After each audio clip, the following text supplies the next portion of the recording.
Welcome to the Grind to Growth to Greatness podcast.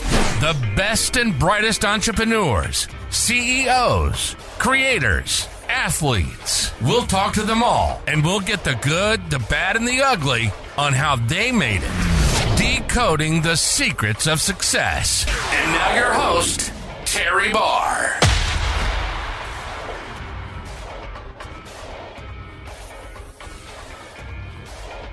Welcome into Grind to Growth to Greatness. I'm here with one of many interesting guests I've had in the past about 7 months. But this guy's a special guy in my life, in my heart. This gentleman is one of my friends from long ago, but he's done many exciting things over the past 25 or 30 years. So I want to introduce you to him. He is Lieutenant Colonel Mark Borocz.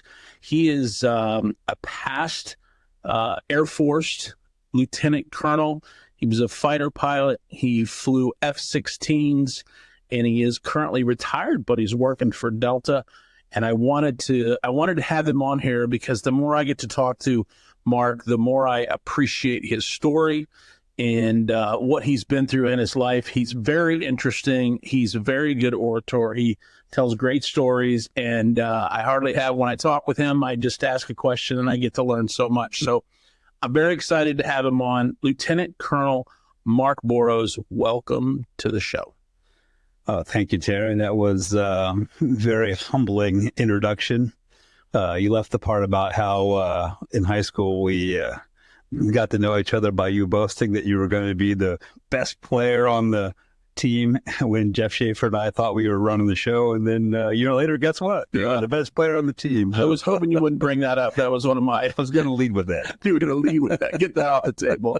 Oh, my goodness. No, I appreciate it, Terry. Yeah. Happy to be here. Thanks for hosting me. Awesome. So most of the time we have guests in, we want to hear a little bit about their childhood, where they grew up, what their life was, how their family was, what kind of siblings they had, and hear a little bit about where you grew up and what prompted you into the Air Force eventually. So Sure. Tell me where you grew up. Tell me about your family a little bit. Start there.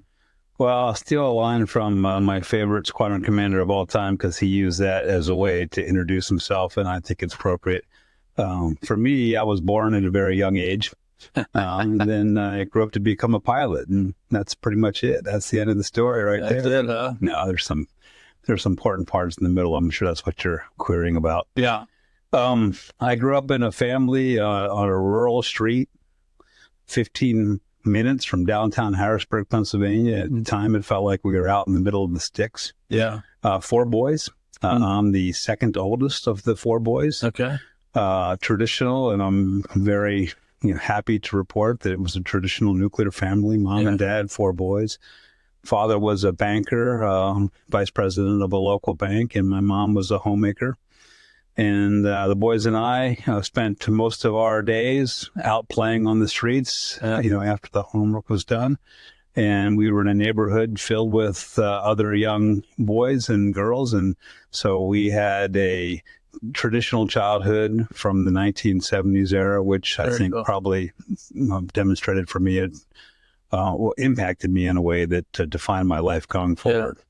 I did have a couple of setbacks along the way. I'm sure we can talk about that if you like. But when I was 5 years old, I was diagnosed as a result of developing a limp that didn't seem to be a big deal to me at all. But upon further investigation, the doctors told my mom that their young 5-year-old boy had a condition known as Perthes disease, which to this day I have trouble describing in some detail, but I know very well that it only afflicts young boys, and it afflicted me in a way that caused the right hip in my leg to not get the proper blood supply, which meant over time it would cause me to not be able to walk. So at the age of 5, I was put in a wheelchair and on crutches and told that bed rest was the only way this thing was going to heal. Good luck, right? Yeah, I bring this story up, Terry, although it's not a dark and gloomy story of my past. It actually goes a long way to define my personality and my perseverance later on in life, because when you're told, when your parents are told that your 5-year-old boy might not walk past the age of 10. Yeah. And they seek out medical expertise to mitigate possibility that might not happen. Right. And then later on in life, when you appreciate all of the effort that was put forth to achieve that, and you've gone on to some success, moderate or otherwise, you look back and reflect very carefully that was a positive impact in your life. So that happened to me. Yeah. So if you imagine a young boy wearing a brace for some sort of condition where they don't have the function of their leg, that was sort of what I was forced to do. So for 4.5 years of my life, how about that? As a young boy, 4.5 years, wow. I wore a leg brace that suspended my leg so that the right hip wasn't taking on the weight of my body, and allowed me to have some function, although obviously wearing a leg brace did make my mobility as a young boy a little bit suspect. But if not for them seeking out medical expertise that would provide for that, I might have just laid in bed for 2 or 3 years to see if it would heal on its own, which it might or might not have to. So that was my life. And then that came off at the age of 10, and now I'm playing Little League Baseball and, back on the streets playing with my friends like we always were. And how about that? Off we go. So, yeah, that was my life as a young boy. And then my brothers and I don't pretend to say that we're close in the way that, we were always together, right? But we were close in the way that we hung out together. We weren't ostracized from each other. Right. So I have very fond memories of hanging out with my brothers and all of their friends all through our young adult life or young childhood life. As a matter of fact, I don't think this even exists nowadays. I could be wrong, but I'm pretty sure it doesn't. When school was out, for instance, for the summer, we would all gather at a local elementary school because they had daily classes and things and activities for arts and crafts, for sports, for after school program kind of thing. Yeah, exactly. So our whole life was together, even during the summertime at the local elementary schools after hours. So that's how I grew up, and as a result of that, I developed a strong interest in mechanical things and sports and being part of a playtime, which commenced itself later on in my life as being part of a team and participating in a team. So I got all of that, I think, from growing up in a traditional family setting on a small street with a whole bunch of kids that like to just play and build forts and, go hiking in the woods and ride our bikes. As they say, those were the days, right? Maybe. It did lead to a sense of that I want to pursue mechanics in my life. Interesting. I know when you introduced me and when we talked prior, you were talking about wanting to learn how I wanted to be a pilot and how I got interested in flying. And obviously I'll share that with you. But at that point in my life, and even all the way through high school, quite frankly, I didn't have an interest in flying airplanes. Okay. I had an interest in mechanical things. How about that? Growing up on that street, I was the local bicycle mechanic. I was the kid who liked to take things apart to figure out how they worked and try to put them back together, sometimes successfully, sometimes not. And so working with my hands and having an appreciation for learning how mechanical things work was something that I became very fascinated by and so much passionate about as a young boy. Well, so let me take a quick break, of course, and we'll be right back. This episode of Grind to Growth to Greatness is brought to you by Terry Barr, Distinctive Real Estate, advising families across Pennsylvania and Northern Virginia for over 15 years. Visit the website at terrybarrealestate.com. Okay, we're back. And Lieutenant Colonel Mark Borocz was talking about his youth growing up, and he was just started to talk about his love for mechanical things, taking things apart, put them back together. He was the neighborhood mechanic, as he put it. So that was part of your childhood. Yeah. You have 3 brothers, right? I do. There's 1 older, 2 younger brothers.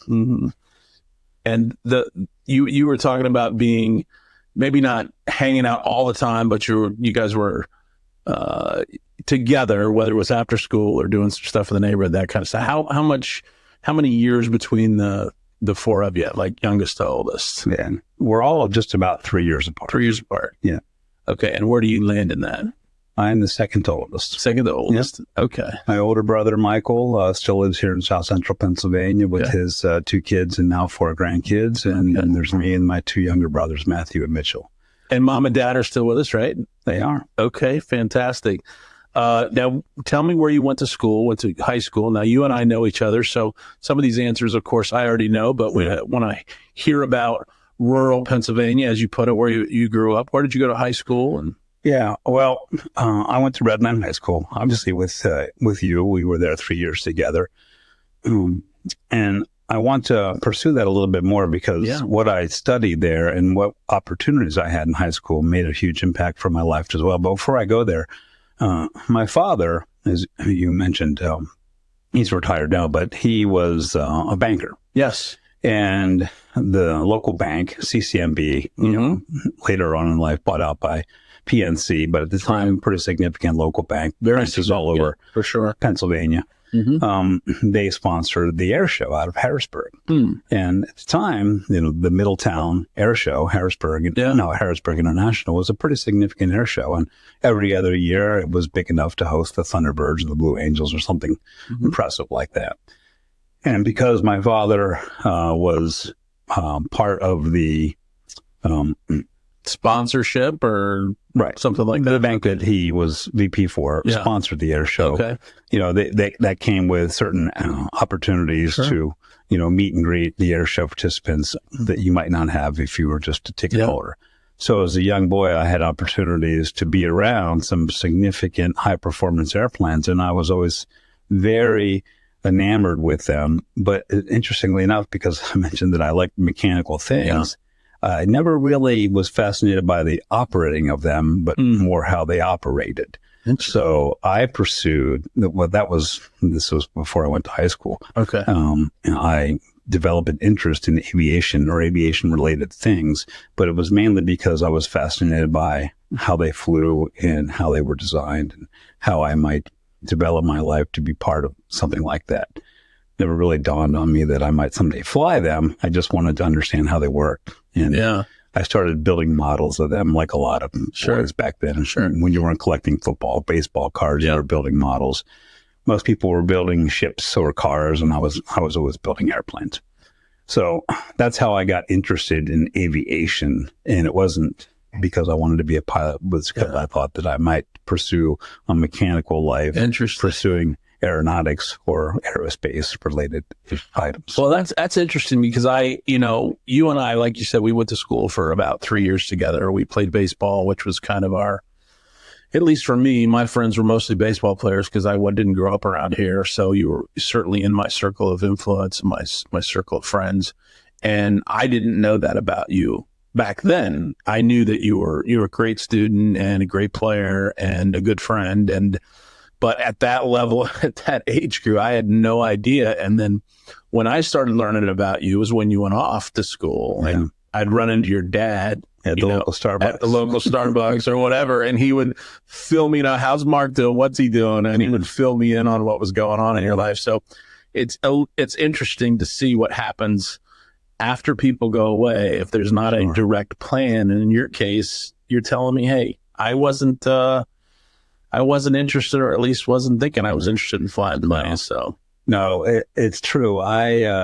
My mom and dad got me one of those intro to flying lessons. I think when I was 15. Okay. You show up to the local airport, capital city at the FBO, and some instructor takes you up in a Cessna 150 or 152, and was that the impetus for your? No, I enjoyed it. I enjoyed it, but I didn't come down from that going, that's what I'm going to do that. No. Wow. Not even close. In fact, there's more to it, but I'll get to that in a second. So Redland. So yes, I had a knack for academics. Yeah. And I enjoyed it. Yeah. I liked school. I liked getting good grades. I liked studying. I liked paying attention. I liked being prepared.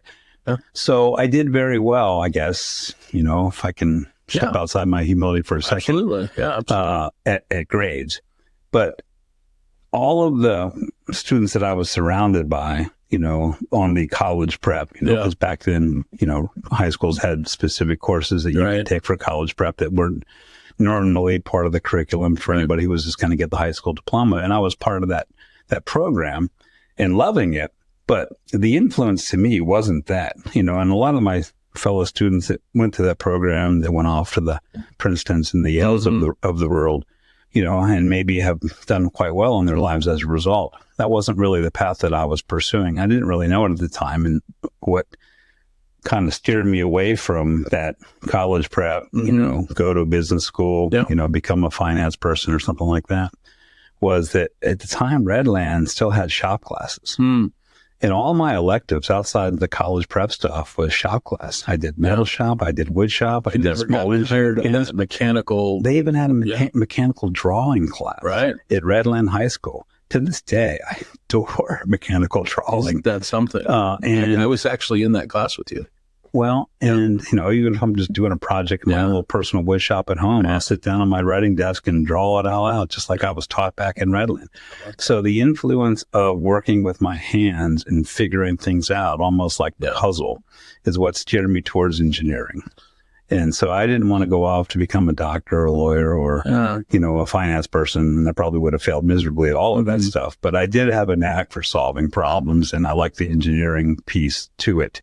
So that's how I got interested in. Yeah. So let me hit reverse a little bit. I'll take it off your story just a second, get your opinion on, in today's world. And, part of the reason I do the podcast is I really want to get people's opinions of today versus when we all grew up and what they think about certain issues in life. And today's student is faced with colleges that are $30,000 to $50,000 to $60,000 a year. They go in, they don't know what they want. They don't know what their major is going to be or where they want to pursue.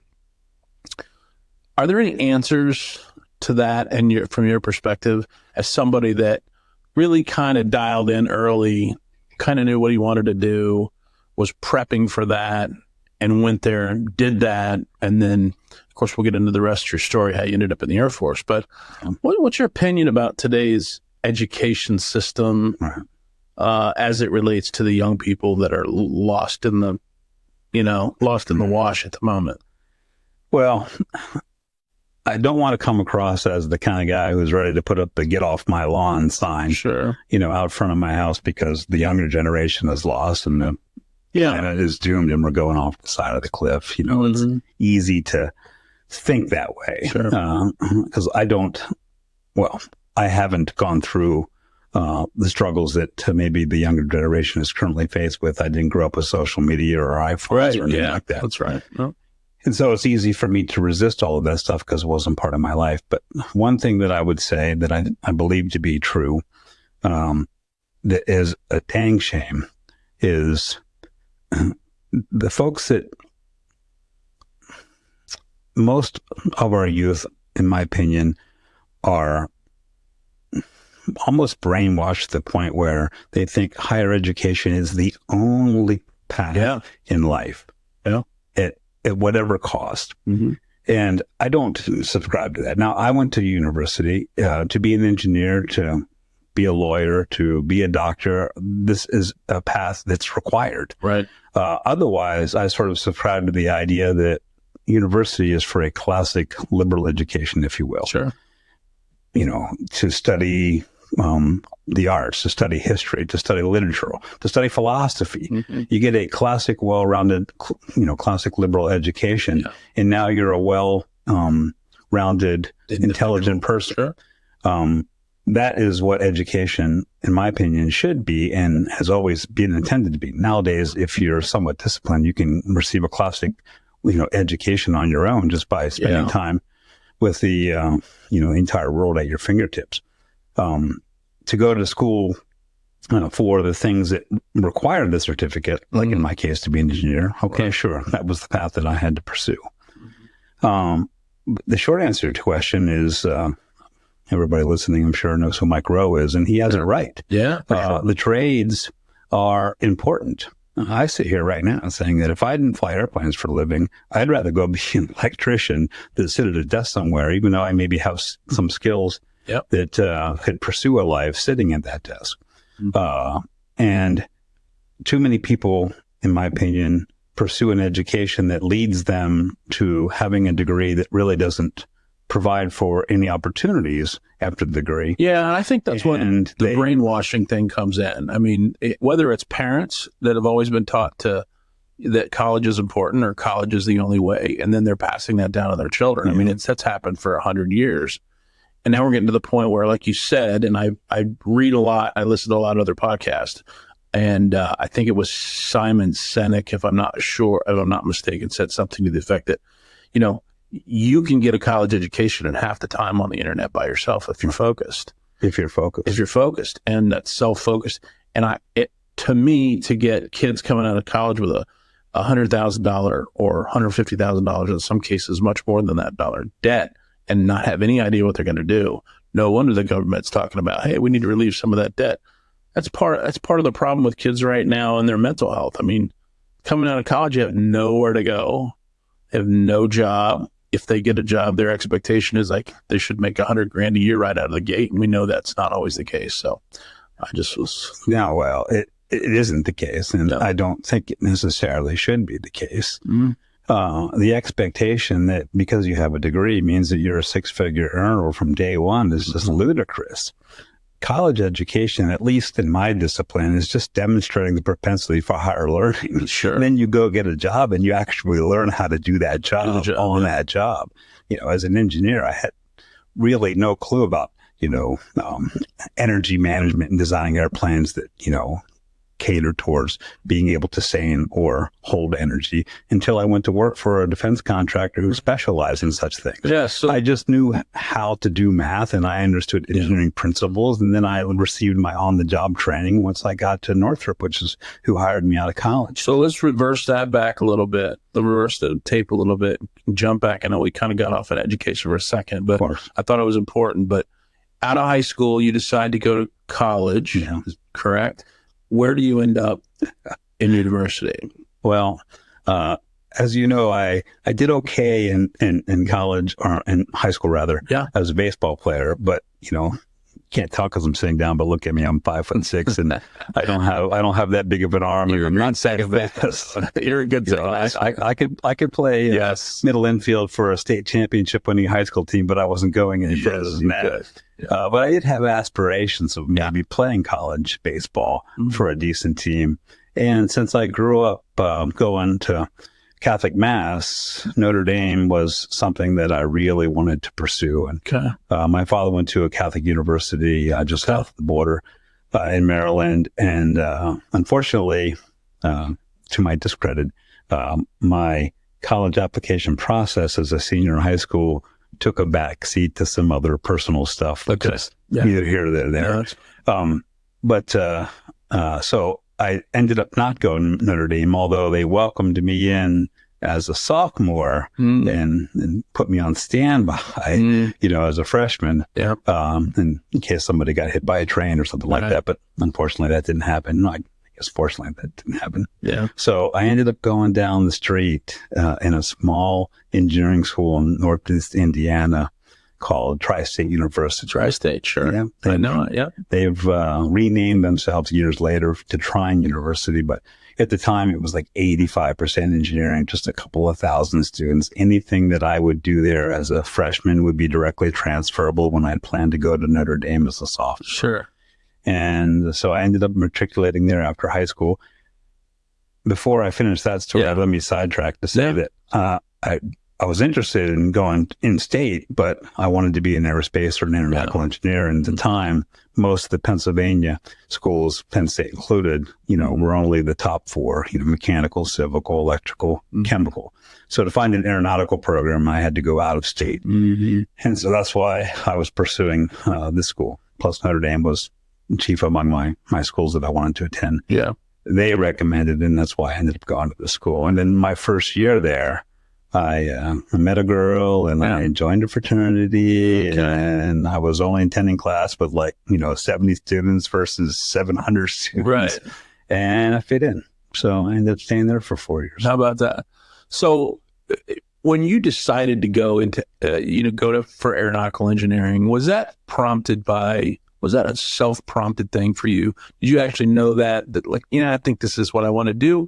Did you have mentors in high school or in your senior year, or mentors outside of high school that maybe your dad or maybe somebody else that you depended on? What conversations did you have before you actually pulled the trigger on aeronautical engineering? Well, there are mentors in my life, but they came along much later. Right, much later. Okay. Now, I did look up to my father, but he was a accountant and a banker. Mm-hmm. So his forte wasn't science and math and engineering. Right. He was actually pushing me towards a commission and maybe attending, the U.S. Air Force Academy, something along those lines. Okay. I think probably at that point in my life, I had the good enough grades and I had extracurricular activities, and given his presence in the community, I probably could have got a sponsorship to do there. But frankly, even though you're talking to a 25-year-old retired lieutenant colonel, at that point in high school, I'm like, I don't want to be in the military. I got nothing for that. I don't want to do that. So no, I went off to a private university and resisted his counseling and mentorship towards, you might really enjoy the process and the discipline of a military career.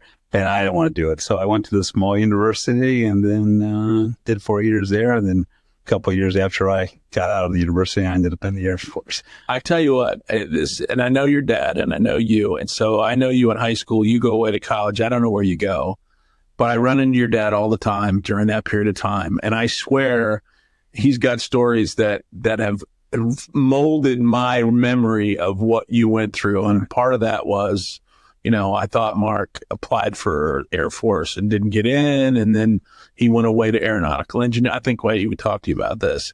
And so I had this story that was built up over 20 years that I didn't know the real answers to. Yeah. And I would tell people about you growing up out of high school until I was an adult. I knew this kid in high school. He really wanted to fly jets. He this, that, and the other thing. And he ended up going back and applying. So I'm really excited about hearing the actual story. So I felt like I almost broke your heart the day I admitted to you in the cul-de-sac. Yeah. I didn't want to fly jets. I was like, what? My whole story fell apart. Yeah. But I did become passionate about it later. Yeah. So there is a culmination. That's good. So you go away to school, you spend your 4 years, you get your time, you get hired by North. Yeah. Well, so I spent 4 years in one semester in college, which is pertinent to what you want to learn about me. Okay. The college that I attended was the undergraduate school of a president and CEO of a company in Japan, in Hiratsuka, Japan, which is just south of Yokohama. Okay. Yokohama. And he would host two people from my university every year for about a 4 to 6 month stretch to come be interns at his company. Wow. Now, this is 1987. Yeah. So no desktop computing, and I didn't speak Japanese. So I got selected to be a part of this internship, myself and a fraternity brother of mine. Mm-hmm. And we left half a semester early from our last semester in college to spend the summer in Japan and then come back in September. So I ended up being about 4 months there. Okay. The truth is, it was very enjoyable, but I really didn't do an internship for engineering. It was mainly I was a Japanese factory worker for 4 months, but I got to learn everything about how Japanese factories operate just in time. That in itself is something pretty interesting. By the way, if anybody out there owns a 1988 Nissan 300Z, I would sell it immediately because chances are I welded the engine mount for that was one of my jobs at the factory was welding engine mounts. Yeah, so this company made parts for Nissan, and they also had a pressing factory which stamped with a 500-ton press, canisters that they would turn into fire extinguishers, scuba tanks, that sort of thing. So I got to do all of that, and it was just an experience of a lifetime. Yeah. Plus, side note, while we were there, the family took us on vacation with them. So I got to go to Kyoto. We got to hike Mount Fuji and watch the sunrise, which is sort of a mecca, in late July, early August in Japan, that sort of thing. So I applied for the internship, which was the first time in my life I was sort of taking a risk, and ended up being just a huge adventure, which gave me a taste for having adventure in my life, which is also very germane to why I left Northrop to join the Air Force. So I came back, but because I had left a half a semester early from college, and because the internship gave you experience and maybe a resume builder and something to talk about, it didn't give you any credit towards your engineering degree. So I had to stay for one additional semester to satisfy like 3 credits. Right. So I picked the easiest math class I could come up with, like vector analysis or something. Very simple. And so I spent the entire semester going to class like twice a week. And oh, by the way, even though I was graduating with an aeronautical degree, until I flew to Japan from Chicago for that internship, I'd never even been on an airplane. Except except for that 152 ride back when I was 15. I'm on a 747 flying to Tokyo. It was my first time ever on an airplane. My senior engineering project, because we were just developing the new technology back then of CAD-CAM. So we were using 3-dimensional drawing as part of our senior project. So I had to design an airplane, right? So I essentially designed a 727. But so I designed an airplane, but I'd never even been on one until I climbed on the 747 and fly to Tokyo for this internship. And while I'm flying back, I'm like, man, this seems like it's pretty neat. It's pretty interesting. We operate in these things. So when I got back and I went to 3 months more of college before I could officially graduate. And I spent all 3 months getting my private pilot's license. All of a sudden, I'm like, I wouldn't mind trying this. Yeah. So with the money I had saved up from the internship and as partly a gift from my father for graduation, I had enough money to go to take private pilot lessons right at the local aerodrome in Angola, Indiana. And in 3 months, I got my private pilot's license. How about that? And then I graduated officially, but now it's like November, right? So, the hiring season's come and gone. I send out 10 resumes to my dream locations. And I get a call from the first 2 within like a week. Oh my God. Talk about better lucky than good. One of them is Northrop. Now Northrop Grumman, but at the time it was just Northrop. Now were they West Coast at that time? Well, they have operations all over the country and the world for different divisions. But I was hired to be part of the aircraft and power plant division, which is Hawthorne, California. Okay. So just if you're on final to LAX, about 2 miles from landing, you're passing Hawthorne Boulevard and the Northrop plant. So you spent a couple years there, which was good, I assume. Yeah. And then at some point within that 2 years, somehow you make a hop over to the Air Force. Sure. What's the plan? How in the world did that happen? Right. So here it is. I studied to become an engineer, and I very much enjoy it. And I'm getting hired by one of the best engineering companies for building high-performance airplanes on the planet. They had just successfully launched the B-2, and now they were in the middle of the competition of the F-23, which is their competitor to what is now the Air Force F-22. Okay. Of course, Lockheed Martin won that competition, but Northrop was building the F-23 to compete against that.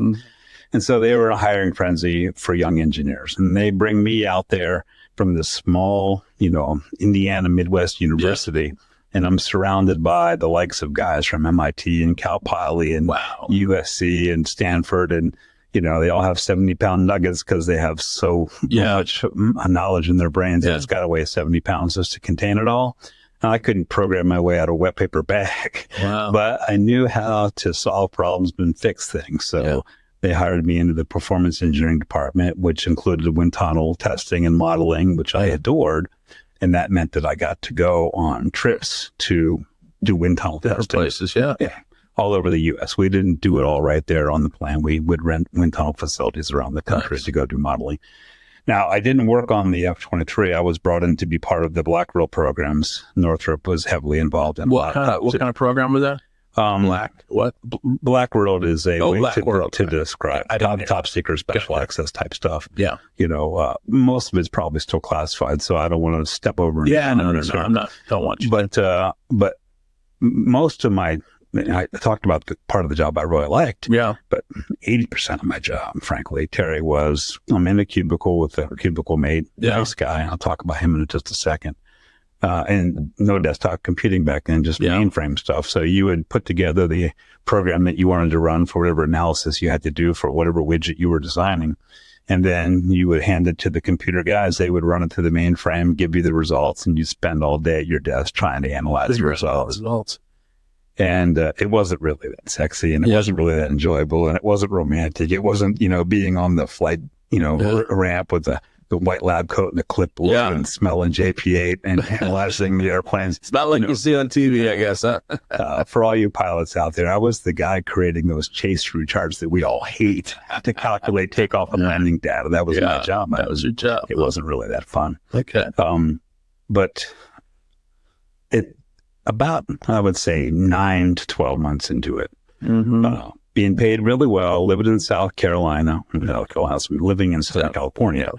I'm into motorcycling and I'm into, hanging out on the beach. And so it's a great place to be for those of you that don't know, they're watching the show. This is actually the Top Gun movies was modeled after this guy. He's got the motorcycles. He races Ducatis. I mean, this guy's like incredible. Anyway, go ahead, Tom. Yeah. Well, just keep going. I have a very flippant comeback from that. I don't know that my humor would be received well. It'll be fine. You can say whatever you want. I'll save that. So be that as it may. Yeah. Yes, it was a great life, being a young man in Southern California and with, the climate and the activities. But if you're a young professional engineer, you shouldn't be staring at your watch on a Friday afternoon waiting to get out of there so you can go play beach volleyball with your friends the next day. Not that that's an unworthy pursuit. I get it. I was starting to get a sense that, maybe I wasn't motivated. And then the catalyst for me to give the Air Force a call was my cubicle mate. Really? Okay. Nicest guy in the world. And I mean that sincerely. Yeah. Name was Mike. Beautiful life, beautiful bride. A nice little house in the hills overlooking the ocean. Yeah. But I was hired. I was 24 years old, maybe 23. He was 55. Now I'm 58. So I'm like, man, that guy was old. But you're looking at him. I'm looking at him as a 55-year-old guy. And he's sitting in this cubicle doing the same job that I'm doing. And he'd been doing it for 30 years. Wow. And no, again, he was content. And they loved his life. Yeah. But I looked at that guy and I'm like, I can't be that guy in 30 years. Now, there's opportunities, especially for something like that to move up, project lead. Those moments aren't my mistake, though. I mean, those moments happen for a reason, Yeah, for sure. If I weren't at my job, I was out flying a Cessna 172 around the LA basin. On the weekends, I would take my girlfriend up to Santa Barbara for lunch or dinner. Out to Catalina Island to hike with my buddies, just enjoying that part of it. It's a solid life right there. Yeah, really getting into the whole flying as a little bug smasher, pilot. So after, I guess it was only about a year, maybe 14 months at the most, I gave the Air Force a call and said, look, engineer, I got a private pilot's license, you guys hiring? And you got to talk to a specific recruiter if you're looking for a commission versus enlisting. Because to be a pilot in the Air Force, obviously you have to be a commissioned officer. So I sought out one of those guys and, he looked at my credentials and he says, all right, man, let's get this application rolling. Really? You're in. No, he can't make that guarantee, but he was pretty much knew though. Yeah. He's looking at the potential. So, I had to go take the Air Force qualifying test. The FOQT is what they call that. And unlike this podcast, which I'm woefully unprepared for, I studied like crazy, like I did for everything in my life. And I should have prepared for that test. And I did very well on it. And that was the catalyst. And now that test, which FOQ? AFOQT, Air Force Officer Qualifying Test. Okay. AFOQ. That test, is that that qualifying test, is that something that is given to all of those years' applicants, and then they place you based upon how you perform in that test? Or tell me about that test and what that means. No, I wish I could go into detail about that. Quite frankly, I don't know. Okay. It is one of the pieces that they use to determine your eligibility. I gotcha. It's basically a cognitive test, Sure. Spatial awareness, that sort of thing, puzzle solving, Mm-hmm. just to make sure that if they put you in front of a panel of instruments, you'll be able to learn how to interpret what they mean. Sure. In all sorts of conditions, upside down, right side up, that sort of thing. Yeah. So it's a cognitive test, frankly. There's other things, like in the SATs or the ACTs, there's some learning comprehension, that sort of thing, but basically it's a cognitive test. They piece that together with, your college resume, which includes your grades. I used to think foolishly, that, being an engineer meant that, you're obviously a great candidate to be a pilot, but that's, of course, horse hockey. It might or might not mean that, but just like I used to think if you couldn't hit a baseball, there's no way you could be a good pilot. But that's all very false as well. But they did like the idea that I was an engineer because it demonstrated the higher learning potential, I guess, or the ability to learn quickly. So it's all, let me say it this way. I'm being long-winded. The real test for me anyway, and things change over the years. The Air Force hires differently now than they used to. But for me, back then, the real test was that just gets you the interview. Okay. Then you come in and you interview with an active duty officer, which they choose, and how that interview goes, just like for a job in the corporate world, really is kind of what signs you off as like, yep, let's bring this guy and give him a chance. So, I was a pilot. I did well in the test. I had an engineering degree. I was young enough, so I was a good candidate. The interview went pretty well, so they gave me a shot. So you get commissioned then, and then you come in, you do the, obviously you go to basic training or whatever they call that, and you go to the Air Force Academy? No. Or you do it at their... So I left Northrop just after 2 years. Okay. And when I got accepted by the Air Force for a pilot candidate, they... it was going to be 6 months before I would report for officer training school. I see. Famously, in the Navy, Richard Gere made a movie about AOCS, which is the Navy version of that, officer candidate school. In the Air Force, it's called OTS, for officer training school. Okay. It's the same idea. You graduate from that and you're commissioned officer. Where's that held? Like, well, I mean, maybe it's all over. No, these days it's at Maxwell Air Force Base, which is Montgomery, Alabama. When I was brought in, it was still Lackland Air Force Base, which is in Texas. Okay. Lackland Air Force Base is the home of basic training for the U.S. Air Force. Gotcha. And they have an annex, then called the Medina Annex, where they would hold officer training school. They've moved that now to Alabama, but when I went through, it was in Texas. So, I go in to see my boss, who hired me for a 5 to 10 year guarantee. Right. And I tell him after 2 years I'm leaving, and it was kind of hat in hand, very help me out there. Well, I was sad and felt a little disappointed that I had to report that, after he took a shot, to hire me out of this small little school in the middle of nowhere. And I had a knack for doing what he hired me to do, but I just didn't want to do it for 50 years. So I decided to join the Air Force, and they picked me up, and I had to tell him that. Yeah. And when I told him that I was going to the Air Force to fly airplanes, he just couldn't be more excited for me. Oh, that's great. He's since passed away, but his name was Joe Bly, and he was like my proud grandpa. That's awesome. He was so excited for me, which is the day I learned that a lot of the engineers that I worked with back then are kind of all pilot wannabes at heart if they had an opportunity to do it for whatever reason. Mm-hmm. And that was, my first big risk in life. Well, I guess going to the internship was a small risk, but this was a big risk because I'm leaving a pretty lucrative engineering job for a major Defense 500 company to take a shot to fly airplanes, not even knowing that I could do it. Well, that's an interesting part of that story, because there's a mindset switch there, and it feels like that your mindset was kind of, call it, self-groomed over the period of 5 or 6 or 7 years through college and then through the couple years. I'm interested to know, like, at the day that you said, yeah, I'm going to call the Air Force, what that day looked like for you. Like, what, for a guy that you've already a self-subscribed guy that doesn't take risk, or didn't back then anyway, what did that day look like for you? Like, when you pick the phone up, when you make that decision, what prompted that, if you can remember that? Well, I wish I had a specific moment in time that I could say was the catalyst. I think for me, Terry, rather, it built up over a weeks. I had the maturity to know that I should be a lot more motivated to pursue this engineering gig. I mean, I signed up for master's degree at Cal Poly. I was already 2 classes into getting my master's degree. You're an engineer in training until you can pass the professional engineering test and then become a professional engineer. So I was studying for that.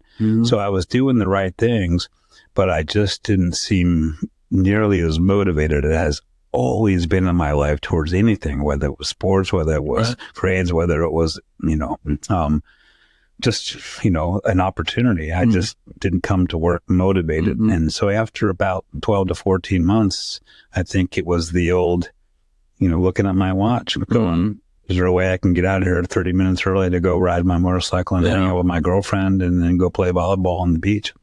Which is to my discredit, and I wasn't like that my whole life. And all of a sudden I'm looking for opportunities to not, I don't know about work. So I don't know if that's a discredit. I think we all go through a period. Maybe you've only gone through 1 or 2. I don't know, but I think we all go through these moments where if you're listening, your conscience tells you what's right and what's wrong. And I think we're all born with that conscience to say, am I mature enough to listen to it or not? And I think a lot of people get there later in life. I mean, to be honest with you, it took me a long time to get to the point where I'm like, I'm 1, not happy with what I'm doing. And 2, I've got to figure out something. And I remember the day it took me 14 and a half years when I owned my Subways, and, which was about a month or 2 before 9/11.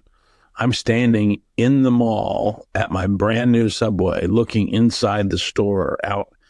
And I thought, what am I doing? I'm 40 years old. I can't stand what I'm doing. How do I make a change? And I think to have that moment that early in your life is, like you said, you were mature enough to do that. And I think there's more people that need to listen to that conscience, because I think God gave you a conscience for a reason. They gave you that, that sense of right and wrong, a sense of what should I be doing in my life. Yeah, well, of course, the sense of right and wrong is written in our hearts, whether we want to acknowledge it or not. That's right. In my case, I was blessed with the ability to reason and have a little maturity. Now, as a young man, I didn't always have the discipline to follow it, but at least I had the maturity to know. And I'm flying. I mean, it's just a little what's that? I make fun of it now. No disrespect to jet aviation pilots out there, but I'm flying a Cessna 172 all over California, and whenever I'm piloting this airplane around, I'm having the time of my life. Yeah, having so much fun, whether it's the destination or just for the love of being airborne. And I'm thinking, man, I could get paid to do this. Yeah. And then meanwhile, when I'm working at my job, I'm really sort of not that motivated like I should be, and so that was sort of that catalyst towards maybe I'm not the guy meant to design the airplanes, but I would have more fun being the guy operating them. Be up front versus standing in the back. So you get hired. The Air Force says, "Yep, we'll give you a shot." Get commissioned. I know there's a process, at least from what I've read on a couple of my other interviews. There's a process before you get your jet. Yeah. Tell me about that process. You flew F-16s your entire career? No? Okay. So tell me about the process when you finally they say, okay, this is your jet. Right. Tell me how that works. Oh, man. That must be like, it's okay, man. We got time. We got time. Well, we got time. I'm at your disposal. At the risk of boring people. No. Frankly, the way it works is, in the Air Force, to fly airplanes, you have to be a commissioned officer. So I didn't go to ROTC in college, the Reserve Officer Training Corps. I certainly didn't go to the Air Force Academy, much to my father's disappointment. But it worked out fine. Yeah. In fact, when I got promoted to Lieutenant Colonel, my father, who interviewed with the 2-star, who emceed that ceremony, told the 2-star who promoted me about him pushing me towards the academy. And then when I got promoted to Lieutenant Colonel during the ceremony, the 2-star who hosted it brought that up, said, "Hey, you just should have listened to your father. It's been a lot easier." But a lot truth is, I don't think it would have. It was a good story, and I like telling it, but I got to where I am, and I'm who I am because I went that path. Yeah. And if not for that, maybe not. But so yeah, I prepare for OTS thinking it's going to be just like in the movie, which it isn't. No discredit to the Air Force, but it's not like AOCS in the Navy. It's more academics and mental type stuff than it is physically demanding. But I'm not taking any chances. So I'm getting up and running 5 miles every day and doing 1,000 push-ups a week and getting ready, for the 6 months that I had to train to get ready. And I was driving a little Nissan Sentra at the time, and I drive it all the way to Texas, and I pause out in the front gate, the Medina Annex, take a deep breath, thinking that here we go, right? Just like in the movie, because I didn't know any better. And I roll on in, and then the upperclassman welcomes me, opens my door, asks to get my bag, and says, "Hey, we're all meeting up there for coffee and donuts, and we'll have the in-dock briefing when everybody gets here." I'm thinking, man, they're really screwing me here because I'm going to start yelling at what's coming next. Right. So OTS in the Air Force isn't like the movie, but it was still challenging. Yeah. And it's only 3 months long. At least that's how long it was back then. Yeah. And it's just the basics to, graduating you as a second lieutenant in the Air Force, a butter bar, as they call it. Okay. So now I'm a commissioned officer, and then 2 weeks later, I report to Williams Air Force Base in Arizona, just outside of Chandler on the southeast side of the city of Phoenix. Yeah. It doesn't exist anymore. I'm the very last first assignment IP in the T-37. Oh, is that right? T-37, that's a training plane, right? I say that because years later, when I went through training and got brought back to being a first assignment instructor, that's when they announced the closure of is that right? Base. So I was the last guy to be brought back to be an instructor there before they closed the base. Now it's called Williams Gateway. It was just a giant general aviation airport with 3 very long runways. Yeah. So I went off to Phoenix, Arizona to do my undergraduate pilot training, UPT. Yeah. And that's 12 months, and you do a couple weeks of academics, and then you hop into the simulator and the primary jet training. At the time was a T-37. Yeah. So you have 5 to 6 months of that. Yeah. To include, a couple of check rides and all kinds of different flying, formation, contact, which is doing loops to music, TV stalls, formation, navigation, etc. And then 6 months later, you advance to advanced jet training, which at the time, everybody going through undergraduate pod training flew the T-38. Okay.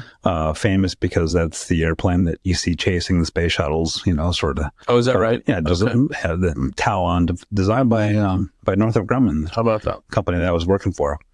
Fast airplane, very challenging to fly. Yeah. In a lot of ways, more challenging than an F-16 or any fighter for that matter, because it's got a small wing.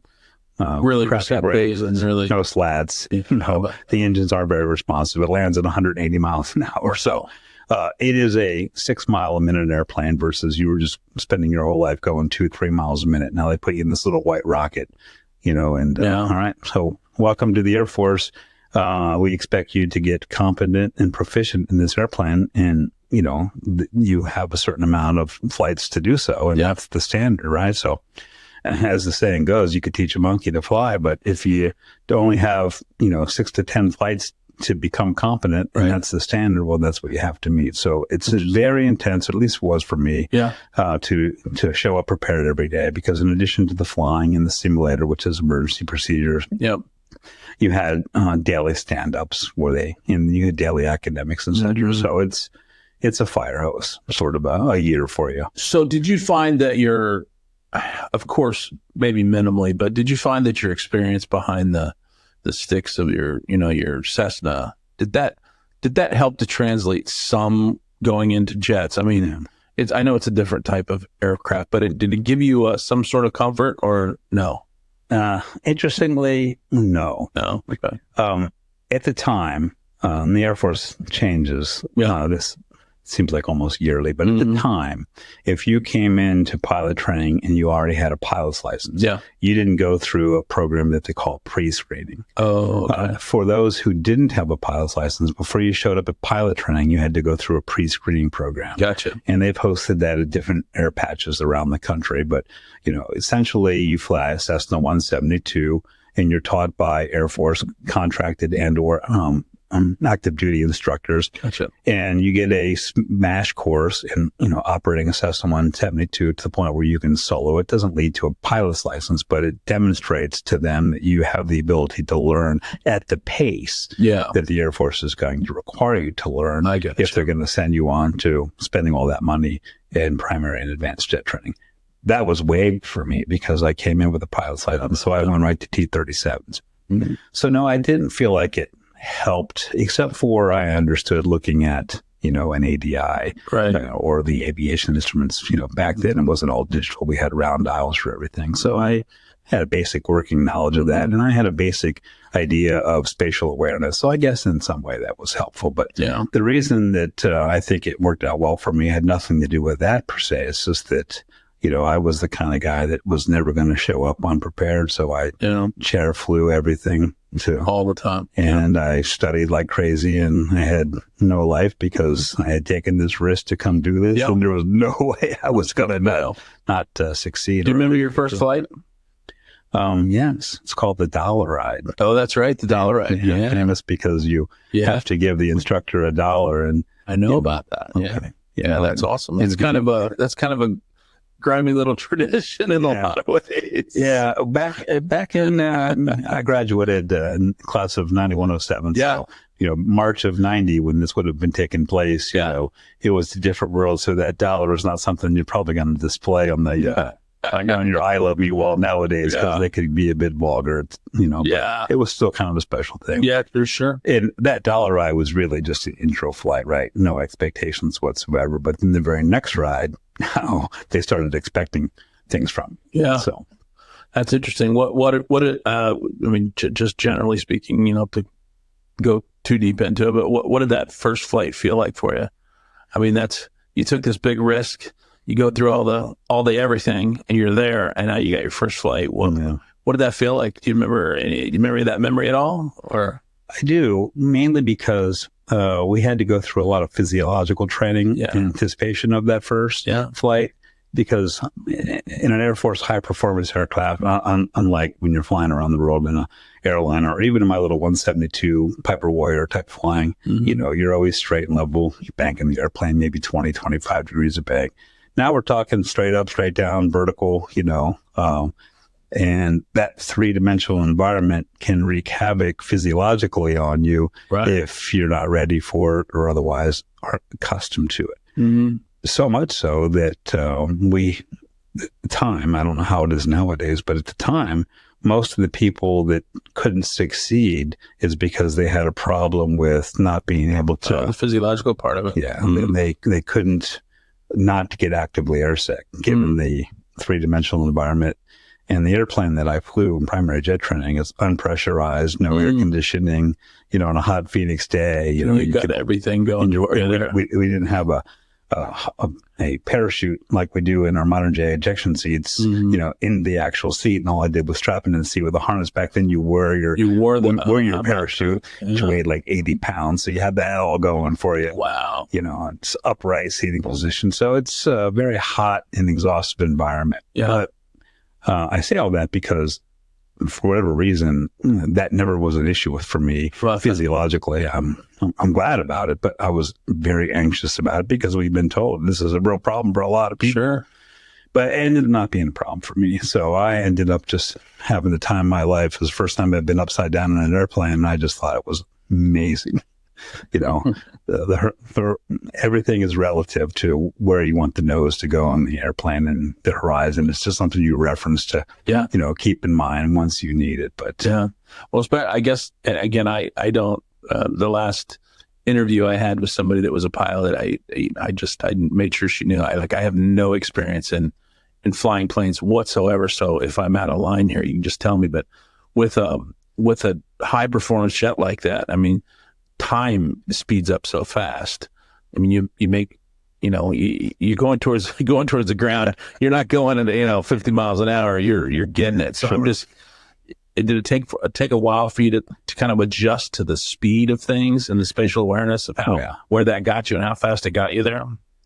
Let's not get too ahead of ourselves. The T-37, for those who out there might have ever flown this thing, is not exactly high performance. Big Hershey bar wing. You know, when you're on takeoff roll, you put the power up and you count to like 13 for the power to finally come up to full power for that thing to be able to roll down the runway. So it's a pretty slow airplane. All right. High performance compared to a Cessna 170. I got to get myself then, I guess. But you know, it's fun, you know, and it does, you know, turn upside down and, you know, operate in an environment which is unlike you would have in the civilian world unless you're doing aerobatic type flying. Once you graduate to the T-38, which is a true high performance airplane comparatively anyway, maybe not, you know, compared to a fighter, but still as fast as it flies and as challenging it is to learn how to land, it can be quite anxious. So, to answer your question, I never really, I guess, was sort of going with the momentum of the program. From day one, I was confident that I could get through it. It only took me flying the T-37 a couple of times to know that I can do this. Yeah, that's interesting. Now it was just being motivated to show up prepared and making sure that I didn't highlight myself in a bad way. You got to do check rides and you got to pass certain phases and that sort of thing. And you know, as long as you keep plugging away and making sure that you show up prepared, all of that is in an effort to establish yourself, because you can't speak to the military nowadays, and nor would I want to, but at least back then, it was a true meritocracy in that, you know, the top graduate, you know, was ranked to the bottom graduate. Now, everybody met the standard. Sure. But when you graduated pilot training, your awards, your follow-on airplane was based on your rack and stack. How many people were in your class? We started out with 36. Did you say you ended with 24? Is that what you said? No, we graduated 30. Oh, 30. So we lost 6. Okay. And back then that was a 3-week cycle. Every 3 weeks they would have a new class of anywhere from 30 to 35, 36. Oh, wow. Every 3 weeks. Yeah. Wow. Really putting the screws to it. How about that? Yeah. The throughput was pretty amazing. Now, interestingly enough, 2 years later, it all stopped, which led to a phenomenon in the Air Force called the banked pilot system, where they were graduating pilots because they were putting all of these pilots through pilot training, but they didn't have the throughput in the follow-on major weapon systems training units. MDBS, whether you go into fighter, tanker, cargo, bomber, you know, they didn't have enough throughput through that. So you would graduate pilot training and then you would not fly for 3 years. Really? You know, go run the golf course or be a bean counter. That's crazy. And then come back 3 years later to initial. That type of change, that type of wholesale change, is that typically because of politics? Change in politics? Is that what typically makes one of those changes, whether it's... I don't know so much about that, Terry. Maybe. I would just say it this way. To give the Air Force some credit, you know, and necessarily so, you know, we're at the whim of civilian, you know, leadership. That's the way the military is set up. That's the way it has to be in our system of government. But that also means that you have the new sheriff in town every 4 years, right? Yeah, of course. With them a new administration and a new way of doing things. And that causes the military to sometimes go that's kind of what I meant. But ebb and flow of those kinds of things. Right. For sure. And the downside, unfortunately, well, the good side is that, you know, the military is subordinate to civilian leadership. The downside is it sometimes becomes difficult for the military and the Air Force in particular, which is what I'm familiar with, to really focus on the strategic, 15, 20 years down the road. We're always kind of thinking about, to put it in fighter pilot terms, you know, your priority 1 is don't hit the near rocks. Priority 2 is don't hit the far rocks. Yeah. And then everything else is tertiary to essentially don't crash the airplane. Sure. And so, you know, that short-term way of looking at problem solving sometimes leads to what we're talking about. They're putting pilots through by the masses because of a pilot shortage, and then they run out of slots because they don't have the throughput for the MWS systems. So they bank these guys. And then years later, now we have a pilot shortage, but we don't have the ability to produce pilots at the pilot training bases because we shut 2 of them down. It was 5 when I went through pilot training. Now we've since shut down Reese Air Force Base and Williams Air Force Base, which is where I graduated. And so now when they need to ramp up production of pilots, they don't have the ability to do that too. So tell me about, you go through all the training like you talked about, and you do your 6 months, and they rank you out of the 30 guys or whatever. Where did you rank? It's undergraduate pilot training is 12 months total. Okay, I'm sorry. So when you graduate from that, that's when you get the highly coveted silver wings, and you're now an Air Force pilot. But you don't have a weapon system. Right. Now you go to the training for whatever airplane you're assigned. So how you get assigned that? Yeah, there you go. Yeah, I know that's what you're getting at. When I was in pilot training, they still had a system which they referred to as FARD. FAR. Don't ask me what that acronym means because I've long since forgotten. But what it essentially translates to is for you to be an aircraft commander, you had to graduate in the top 30% of your class. Okay. Now, everybody that graduated met the Air Force standard, but if you weren't in the top 30, you couldn't be an immediate aircraft commander. Now, the only airplanes that required you to be an aircraft commander right away was fighters because they're single seat, or if you're an E-model F16, you're still a pilot in command sitting up front, or coming back to be a first assignment instructor, either in the T-37, T-38. If you went on to fly a bomber, a cargo, or a tanker plane, you were going to be, in the airline business, we call it first officer. In the Air Force, that's called aircraft commander and co-pilot. So you're going to sit in the right seat and be a co-pilot for a couple of years before you upgrade to aircraft commander. I see. So I can tell you without any doubt in my mind that I was at least in the top 30% of my class. Okay. But they don't advertise that position.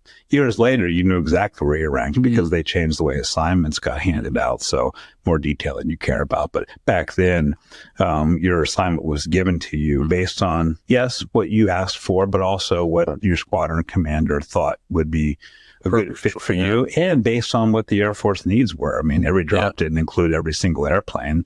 And only the top two people in the class, we called them the protected guys, the number one and the number two guys, they got to pick whatever they wanted. Gotcha. Assuming that airplane was on the drop. Gotcha. So I clearly wasn't number one and number two because I didn't get to pick my airplane. But in my case, number one and number two went on to a B-2 and an F-15E. Really? Okay. And the next 8 of us got brought back to be first assignment instructor pilots. Is that 4 in the T-38 and 4 in the T-37. So I was in the top 10. I don't know where. How about that? Doesn't matter. So to be a FATE, you had to be aircraft commander qualified, and I was. They brought me back to be a FATE, much to my disappointment, because I was chomping at the bit to go be part of the real Air Force, not stay and be an instructor teaching people how to fly the T-37. But that's what the Air Force needed of me, so that's what they asked me to do. And how long did you do that? And I want to kind of change gears a little bit, because I want to add to it, your personal life and when that all came about. And I'll let you discuss that at your own pace. But how long were you an instructor when they brought you back? How long were you an instructor, and where were you located? Where were you stationed during that period of time? Well, on assignment night when I graduated, which was April 1991, so 91. Okay. It's coming up. Yeah. Coming up. So I was awarded that. We had a giant skid for assignment night, which is great fun. Yeah. And I got my assignment. And so now I have to go to Randolph Air Force Base, which is the home of Air Education and Training Command. And that's where they teach you how to be an instructor pilot in that airplane. Gotcha. So you go down there. At the time, it was about a 3-month program. Is that Alabama? No, that's San Antonio. Oh, that's San Antonio. Okay. And so you learn how to be an instructor in that primary jet. And then you go back to Williams Air Force Base, where you serve as a line IP, and, you're the bottom guy. So you're the assistant to the assistant grade book officer, the snack bar officer. And then eventually you get to be, you get promoted to being maybe like the stand-about guy, or, the scheduler, that sort of thing. And you learn all the basic functions of a squadron, frankly. But your daily job is to teach how to fly the airplane. Okay. For all of the undergraduate pilot students, which you were just one of 6 months ago. 5 minutes ago. 5 minutes ago. Well said. Exactly. So it was a little surreal at that point, but I don't know what it is. I just seem to have a knack for instructing. So I liked it and I enjoyed it, and it was gratifying. But, I was a little bit anxious to go out and, fly something different. The opportunity came, but you have no control of that, Jerry. I mean, you don't get to say, all right, don't say, I'm ready to leave long enough. No, you're on an assignment. It's a controlled assignment. And at that point. And how long were you on that assignment? Well, it should have been just 3 years. And then I get to go do something different. Okay. Hopefully into fighters of some sort. All right. However, at the time, there was two things going against me. Number one was the Air Force had a volunteer assignment system, which means that if you're flying F-16s in Italy, you have to volunteer to leave that assignment. So who's going to volunteer to leave flying F-16s in Italy to go be a T-37 IP in Columbus Air Force Base, Mississippi, or something like that? You know, unless you're looking for weekends off, but mainly nobody. So the Air Force had let the instructor force grow to 75% first assignment guys like me. Wow. And they got to the point where they didn't have any mentorship because, you know, I could teach the airplane, but I had never flown anything else. I don't have a lot of stories to tell. I don't have experiences to draw from. I certainly can't, you know, motivate you because I don't know what's coming for you because I've never done it myself. So because of that, they had to keep us, well, I should say it this way, because we had so many first assignment IPs, and they had nobody coming in to replace us because of the nature of the volunteer assignment system. They held on to us for a longer period of time. I see. And that started the area in the Air Force, the era of the Air Force known as the Super FAPE. And some guys went like 5.5 years before they finally got out of there. And it just meant that once you got to the top of the pecking order, seniority based, it was your turn to get an assignment, but they don't let one guy per tweet and per T-38 go off at each base. So 5 bases times 2, 10 guys per quarter. We had a four quarterly assignment system back then. So that wasn't, given how many there were of us, that meant that if you did the math, you know, I'm looking at like 3 years. 3 more years. Get out of here. Right. So I decided to take another risk, and I put my name in the hat to go be a Vape ALO. Vape ALO. Yeah. I say that like not to be confused with JLO. It's not impressive. What is it? Well, ALO is an acronym that stands for Air Liaison. Okay, all right. Think of it as a company grade officer that's in charge of administering close air support for the U.S. Army. I gotcha. You are trained to be the terminal air controller, you know, but you're not actually the guy doing that. You're the guy that's at the brigade of the Army helping them figure out how they could use Air Force assets for close air support for troops in contact scenarios. So you live and breathe with the Army during this. Well, again, volunteer airman system. Not a lot of A-10 guys want to leave the cockpit to go be ALOs in Korea for a year. So the Air Force said, well, I got all these FAPEs. You know, we need to get them out in the system. Let's go let them be ALOs.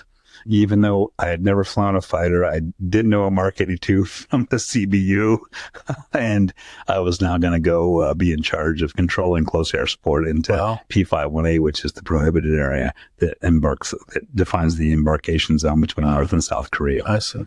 So, but the first year that they did that, we're all like, we're not volunteering for this. We've been burned enough, you know. Because they said, here's the stick. You got to go to Korea for a year, but here's the carrot. When you get back, you can pick whatever fighter you want and go fly it. Wow. So nobody believed him. But then when they made good, by the time the second year round came, everybody wanted to go. They had people flying left and right. They had like 35 packages per base applying for this program because it was a way to finally get the heck out of FAPE and go do what you wanted to do. Yeah. And so by the third year, they only did it 3 years. The third year of the FAPE ALO, I put a package in to do it. Yeah. And I was number 3. At the time, I was Columbus Air Force Base. We didn't talk about it. But when I got back to Willie, they closed the base, which is why I'm defined as the last T-37 FAPE. And they closed the base. So I didn't have enough hours to qualify to go fly a C-141 or a C-130 or whatever they're going to put me in. So I got reassigned as an IP to Columbus Air Force Base. Okay. So Yankee Catholic flyboy going to the deep south. What could possibly go wrong? Columbus, Georgia? Columbus, Mississippi. Oh, Mississippi. Yeah, just south of Tupelo. Okay. Well, again, side note, I felt that way going there. Yeah. Ended up being, the story of my life because I met my beautiful bride of 26 years. That's where you met Carol? Yeah, okay. I made friends that I still have to this day. Fantastic. On the weekends, we race mountain bikes all over the Southeast, and I just had the time of my life, never knowing that I would even want to be, in the Deep South, and I end up loving it. Well, let's take a quick break. I want to take one more break here. and we'll be right back.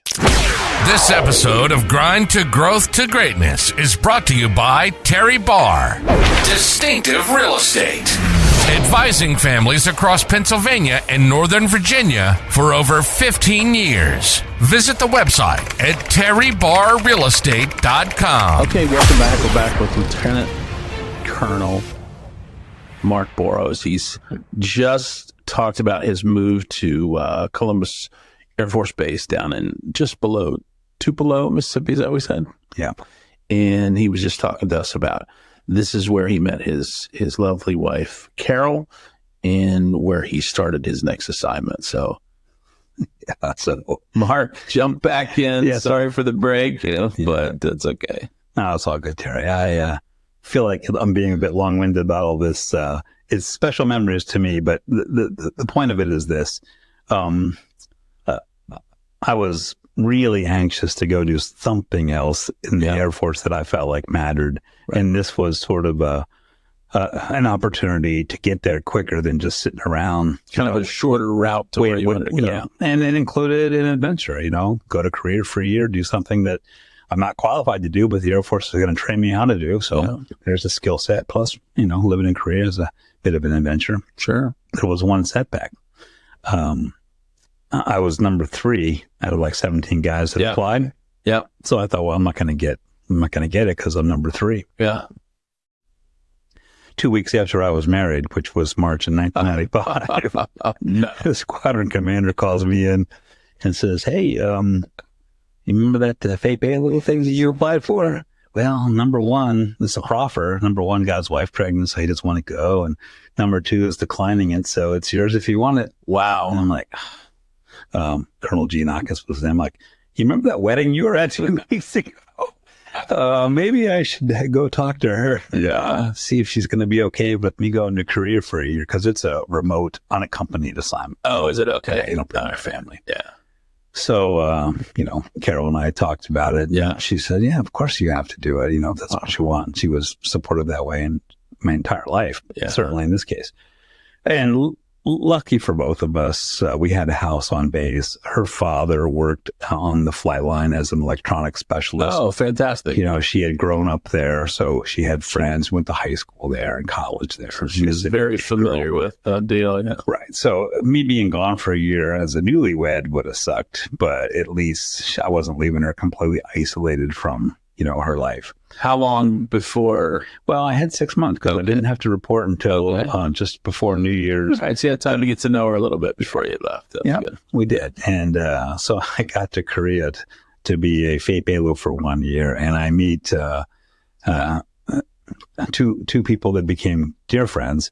And at the end of that first night, the tradition, standard military stuff, you come in and they don't take you to Camp Red Cloud, which is north of the Han River, where I'm going to be based for the next year. Yeah. The first night, they take you to the 8th Army headquarters in downtown Seoul. They have a 4-star resort hotel called the Dragon Hill.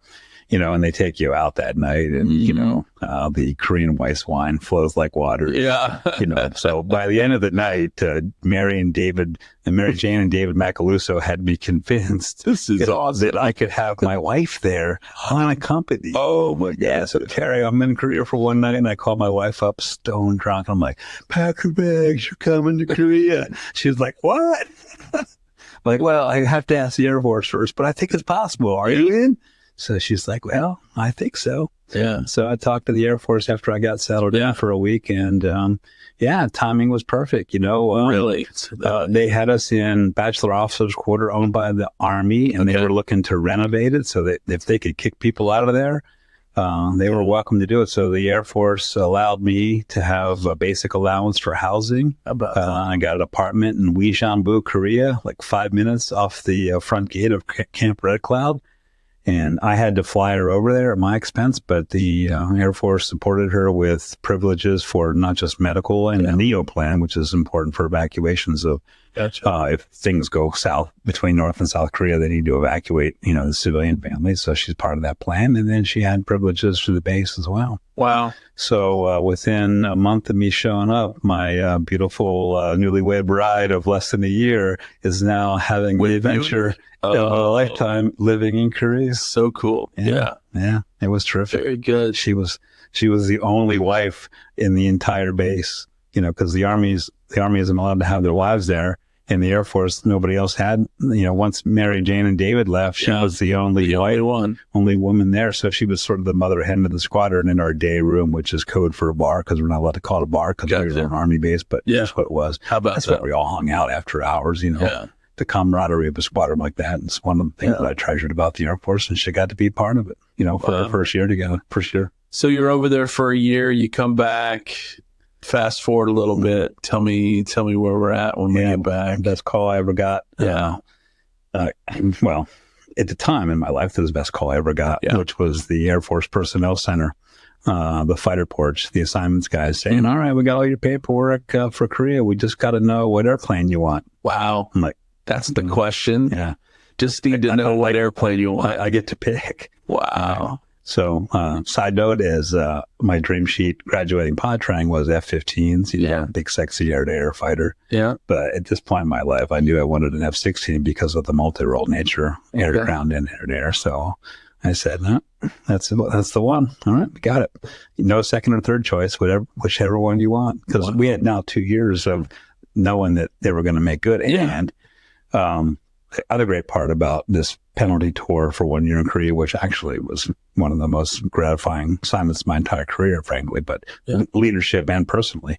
But at the time, it's just a means to an end. Yeah. It included also a first assignment destination of your choice. Oh, wow. As long as that assignment destination was available. And in my case, it ended up working out. So I came back from Korea and had to go to F-16 RTU. This was in 1997, and that's a 1 year school at Luke Air Force Base. And then when I graduated that, I went to Aviano Air Base, Italy, for my first F-16 operational assignment. Well, I have to tell you, the story that I had conjured in my mind, and I got bits and pieces from your dad, was a lot less exciting and interesting than the story you just told. So I'm glad to get all the parts together for that story. But you get your plane, because that was part of my story. He got to choose his own plane, so that was a piece of the puzzle that I had right, but nowhere close to the story. But so you get your assignment, and how'd Carol feel about that? Was she excited to go to Italy? And well, I did the 4 years as a fate to finally get to the fighter operations, which is what I've been dreaming of doing the whole reason for joining the Air Force. Right. She was ecstatic.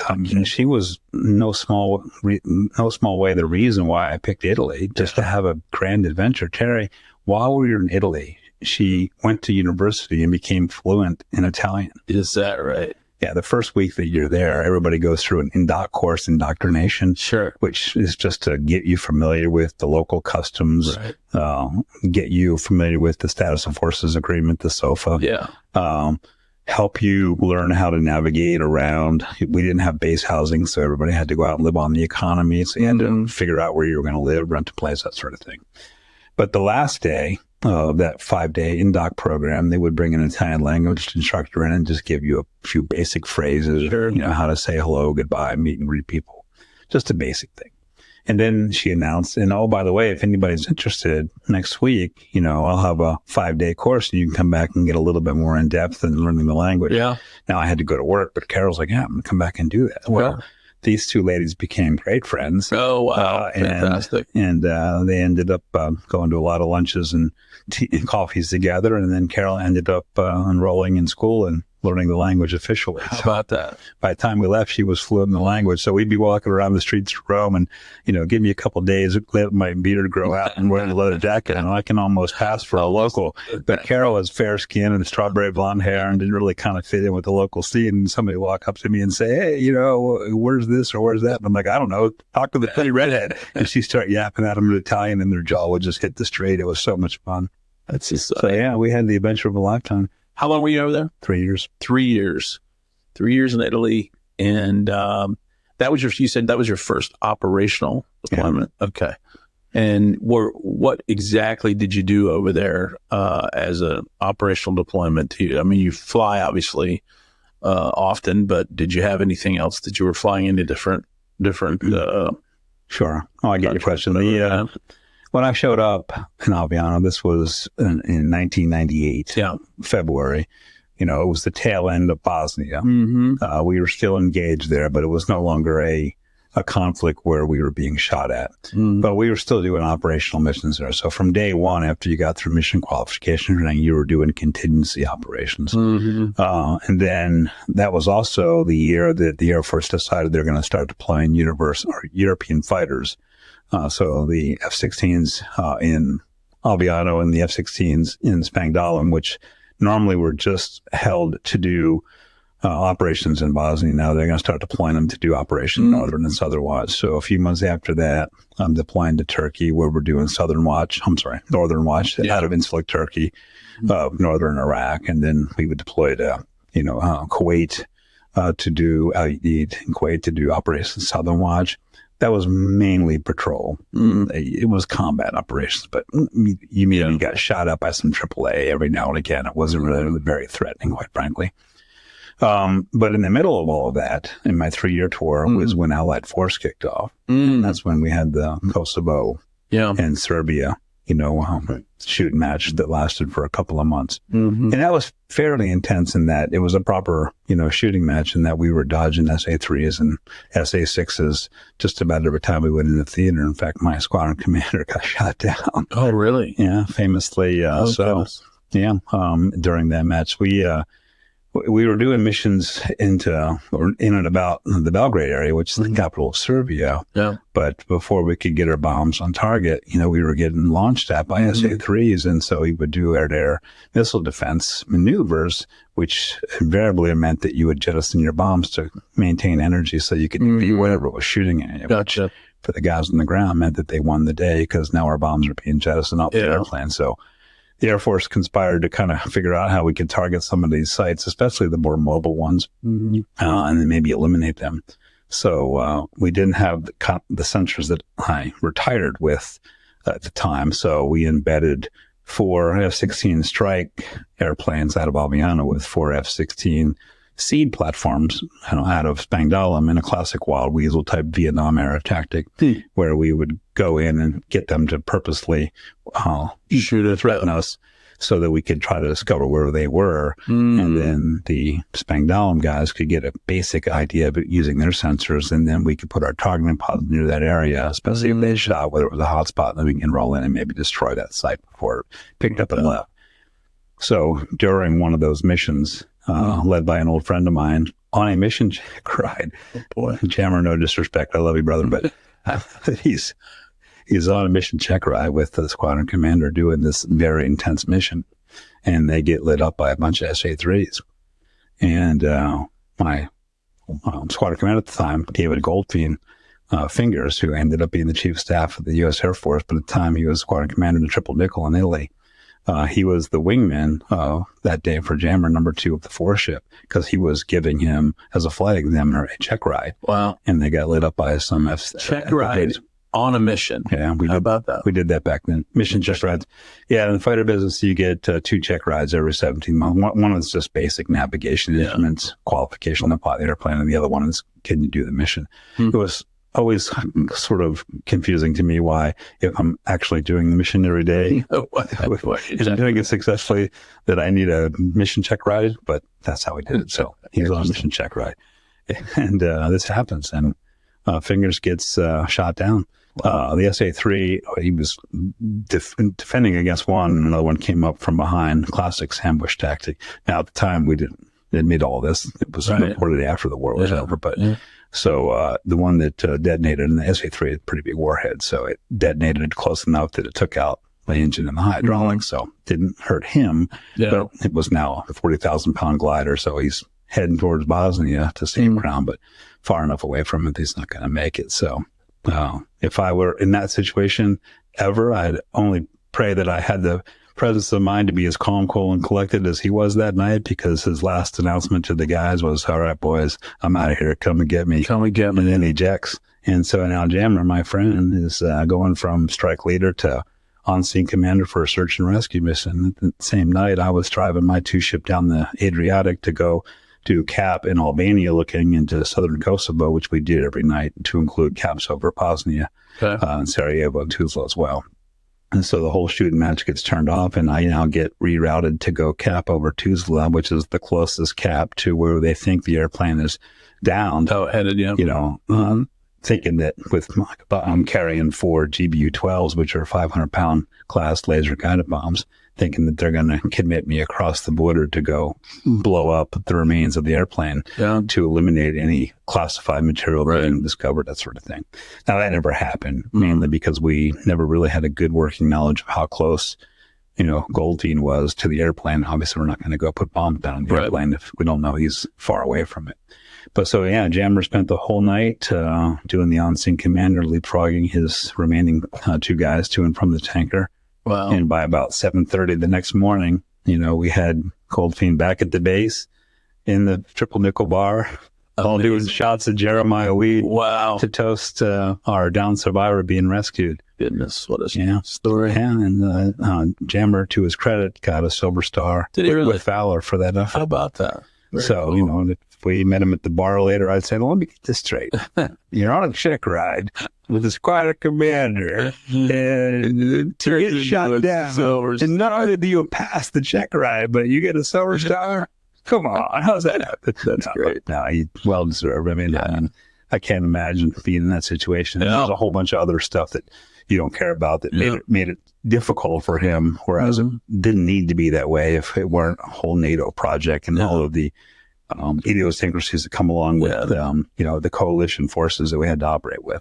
Yeah, I kind of wondered about that. Sometimes I wonder about, you know, the rules of engagement when you go over to one of those kind of NATO or those multinational projects. I wonder how that works. And I don't know enough about it to even speak intelligently about it. But I just think sometimes from my perspective, we have our hands tied lots of times.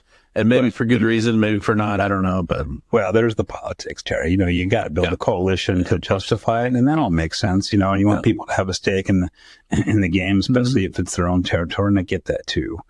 From the basic warfighter point of view, it's just a matter of being able to operate in a way that is, you know, synergetic. You know. But even if you can't do that, at least be able to communicate in a secure fashion. Yeah. And we have all of this great technology to be able to communicate securely. But yet when we build these coalitions, somebody can't get up on half-quick radio or they don't have secure comms. So we all have to operate in the clear, which was a lot of times what we had to do in Allied force. And that's the reason sometimes a lot of times you get. Yeah. So if you're operating on a clear frequency, you just can't give coordinates for somebody on the ground. You have to. Here we come. You have to do it by different codes that we use, and that can slow things down quite a bit. But that's interesting. So you've been there. You're there 3 years. Anyway, so Albiano, meant my first 3 years in the F-16, I got a lot of contingency operations, a lot of combat. Now that's the high performance jet you're talking about. The T-38 or T-37 is not a high performance jet, but the F-16 that's a beast. How much did you enjoy that? Well, it depends on how you phrase the question.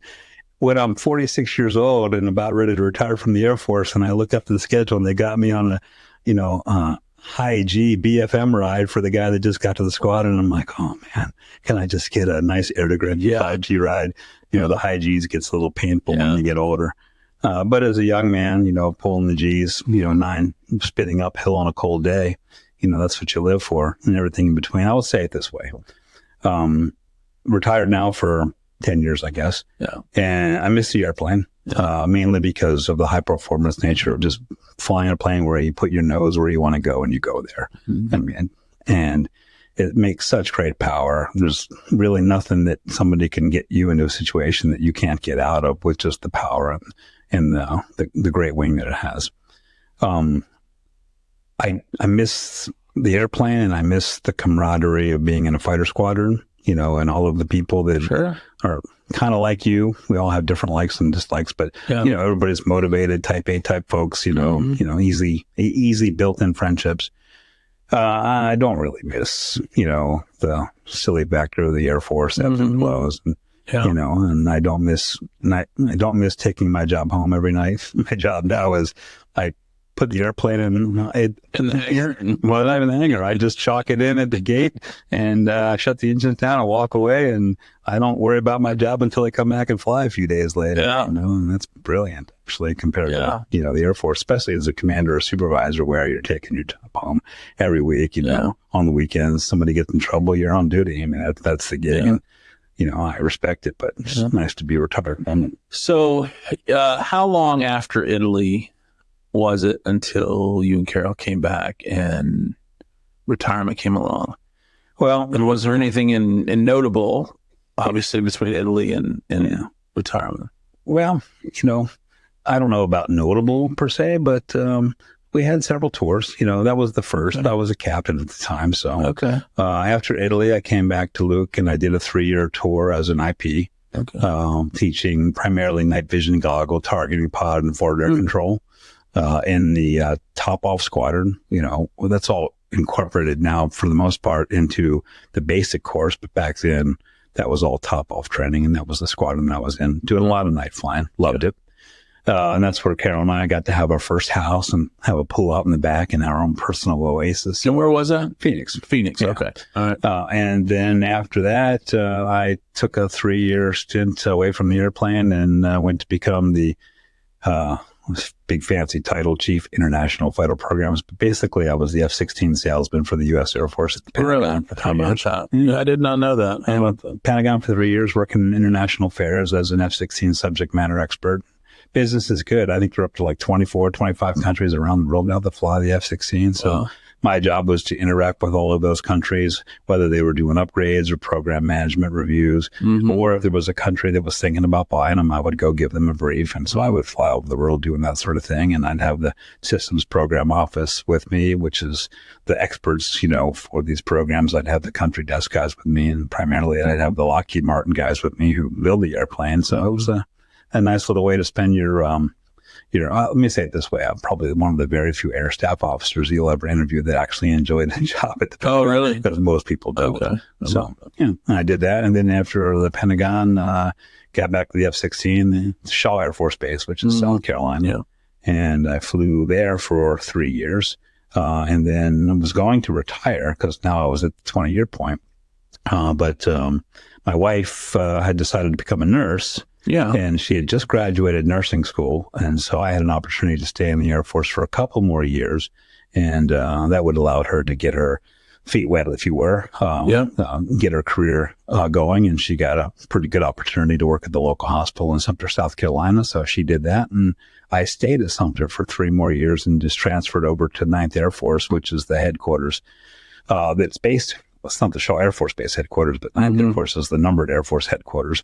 And I worked as the Assistant Chief of Stand-About, then Chief of Stand-About Standardizations and Evaluations. So gotcha. Essentially, I was the Air Combat Command Flight Examiner for all of the F-16 units east of the Mississippi River, which turned out to be some of the best F-16 flying I have ever done on my life. Really? Is that right? Yeah, Terry, because for 3 years, I would be flying with every Guard and Reserve unit that flew F-16s to include, flying with the local wing and then Shaw, the McIntyre, South Carolina International Guard down the road. And it wasn't just to do check rides, although that was part of the job to do stand-about inspections, but just go fly with them whenever they had a hold their schedule just to, keep in touch. So amazing. I'd be flying with the Mako Sharks down in Hosted 1 week and then flying with the Montgomery Red Tails the next week. And then I'd be home for a week and my boss would be like, man, you've gone a lot. Shouldn't you be home doing some staff work? I'm like, all right, I guess I'll hang out for a week and then I disappear and go fly with somebody else for a weekend. The neat part for me, although probably was to some frustration to a lot of the guys that I flew with, was all of those units fly different versions of the F-16. I was going to ask you about what kind of version increases they've had over the years of the F-16. I'm sure they do in all kinds of different ways. But well, here's a good way to describe it. You do care because you asked, but sure. The top of the food chain, is the Block 50, Block 52, at least for U.S. Air Force. We've built what they call a Block 60, which was the only non-foreign military sales F-16 ever sold. That's what the UAE currently flies. Oh, okay. It's a very impressive airplane, but that was all commercial sales. So the Block 50, Block 52 GE versus Pratt Whitney motor is sort of our top line. But we have Block 40s and Block 30s, at least when I was flying, and they were still being operated all over the country as well. And they all work differently. Some of them have analog flight controls. Some of them have digital flight controls. The radar is operated slightly differently. The way you call up various weapon systems, what we call the storage management system, the SMIS, that's all different. So, you get used to one because you fly it every day, and then you go to another one and you kind of have to fiddle your way through it a little bit. So, I'm giving, I got maybe like couple thousand hours in the F-16, which isn't many. It's a lot, but some of these guys in these guard units, they've been flying the F-16 for 30 years. They have 4,000 hours. They went to weapons school, and there's nothing I'm going to be able to teach or show them, but I'm still responsible to give them a check ride come standard inspection time. So I'm on the wing of this 4,000 hour patchware, in Homestead, and to his credit, I mean, they put together this world-class mission as like 6 versus 30 plus aircraft. Wow. Okay. Doing a 25-minute lane defense. Well, the bottom line is, I've never in my entire life done a 6-ship DCA mission, which is what this is. We always did it in 4 ships. Yeah. But he's doing it with 6 airplanes, and it's so much fun. The modern tactic, of course, for lane defense is important is try to continue to attrit the leading edge of whoever's coming at you. And you do that with radar guided missiles. Okay. So we're doing that, just throw missiles down range. And we get to like 24 minutes into the ball, 1 minute left. And there's a single guy coming up, high fast flyer above the Mach. And the only missile left in the whole 6-ship is on my wing. That's the only one. So he targets me in and I shoot. And then the range training officer who has a coin flips it and says, PK miss, which means it didn't hit him. So now you have to go engage the guy. Oh, okay. And, it's just like out of shotgun.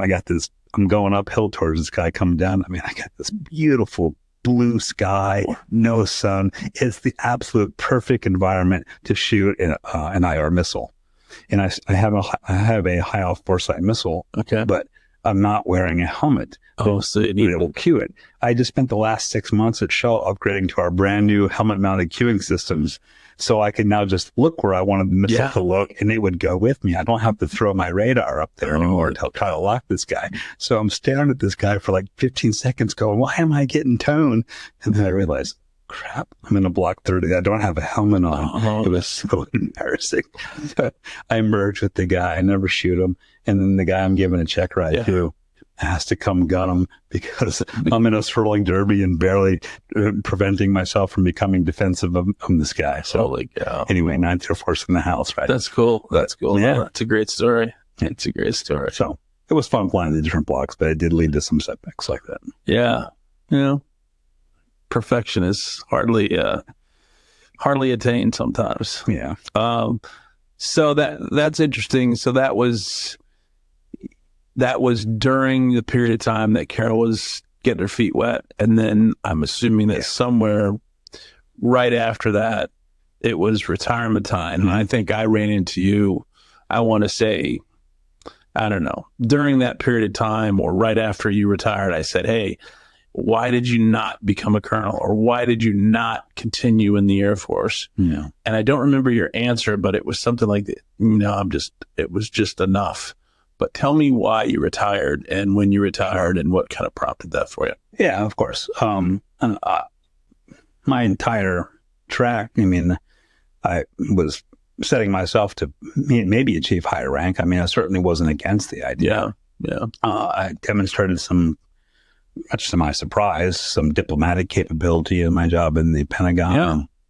That's what led me to get promoted to lieutenant colonel, the job that I did there. Okay. And the 2-star who was impressed by it.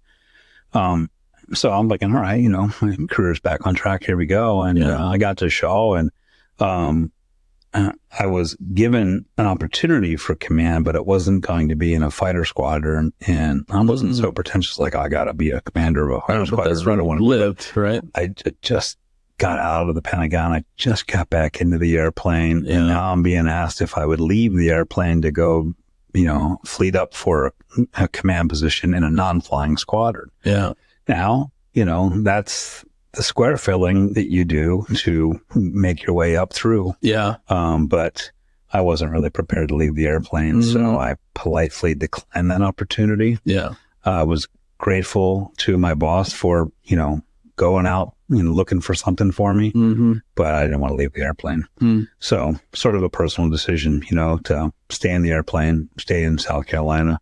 Carol wasn't going to nursing school at this point, but we had just bought a house and I didn't like the idea of having to sell it. So I said no. And in the Air Force, unless you're a superstar, and that was my question. if you turn down command and that's where it stops. you don't get asked a second time. Oh, goodness. I wondered about that. So but it's fine.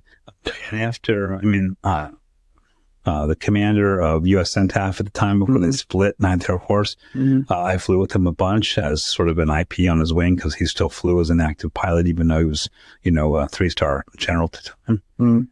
So he knew me, was fond of me for some reason. I have no idea why. And so he's the one that direct hired me into 9th Air Force. So that allowed me to continue to fly F-16s in that role while Carol got her career going. And so I was ready to retire. This would have been 22 years now, 18 in the F-16. Yeah. And just before I retire, I get an opportunity to consider being a graybeard. And to point that in the direction that you're clearly wondering what I'm talking about. When I was a FATE back at Columbus, where I met Carol, the last 2 years that I was there, there were a couple of extra lieutenant colonels in every squadron. In an Air Force squadron, you have 2 lieutenant colonels. One's the squadron commander, one's the operations officer. Gotcha. Maybe a couple of majors that are assistant operations officer, and the rest of the squadron's captains and lieutenants.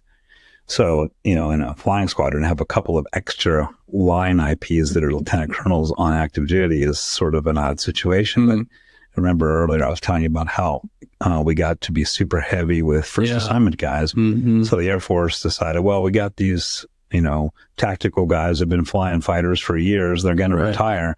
Let's see if we can get them to stay in for a few more years and just come be line IPs teaching in the T-38 on the flight line every day. So that's the graybeard? They call it the graybeard program. Okay. And then they shut it down because they're paying lieutenant colonels a lot of money to be line IPs in that pilot training. All right, let's regroup. But then years later, just about the time I'm going to retire in 2022, I get a call saying, hey, that graybeard program, we're standing it back up. Wow. We need some tactical guys to go be mentors and chief pilots. What do you think? Yes, sir. Yes, sir. Well, where do you want to send me? And they're like, I'll send you out to Texas. We have a pilot training base out to our Shepherd Air Force Base, northwest of Fort Worth.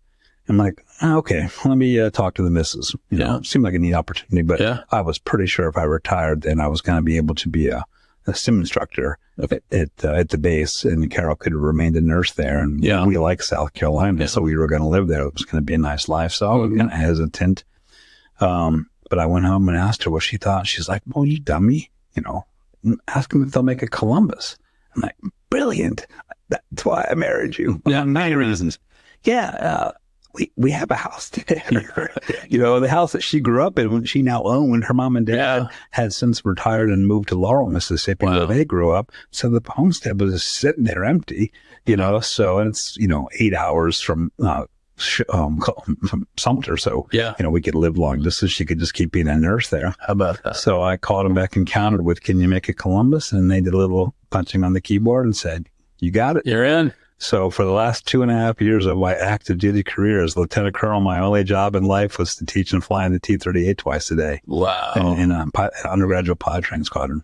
And it was glorious as a graybeard until they permanently shut that program down and said, all right, time for you to retire. Time to retire. So by this time, you go back to high school, you don't want to be a pilot. Finally, by this time, you're in the F-16. You get to the end of your career. You must have just absolutely loved to fly. Yeah. You just must have created this sense of, this is what I'm made for. Well, I was listening to part of and reading a story about Jerry Seinfeld giving a commencement address this last weekend. I listened to it today. Duke University. Listened to it today. Yeah. Yeah. And at some point in the podcast, I if you ask me the why question, I probably refer to that again as well, because I realized when I listened to his podcast, well, that he's describing why I was able to at least make some modest success in my life. Yeah. You probably remember the three things he mentioned, right? Bust your ass, pay attention, fall in love. Yeah. And I can discuss that stuff ad nauseum because that was sort of my life. Yeah. But something else he said, which I think is germane to your question about loving flying, is I didn't really have a passion for flying. I wasn't chasing something that I was passionate about, but I had a fascination about it. Mm-hmm. And that was enough. And I think that's important in life. You chase something that, you're fascinated by. And then over time, you might very well create a huge passion in your life for it. So yes, at first I was just fascinated by the idea of being challenged to do something that I thought was fun and it would be a nice way to earn a paycheck. But over the years, I became quite passionate about flying, and now I just absolutely adore it. Yeah, I think that's so important. And most of these podcasts, I always want to bring it back to the youth of America and the youth out there that are really kind of lost in that thought process.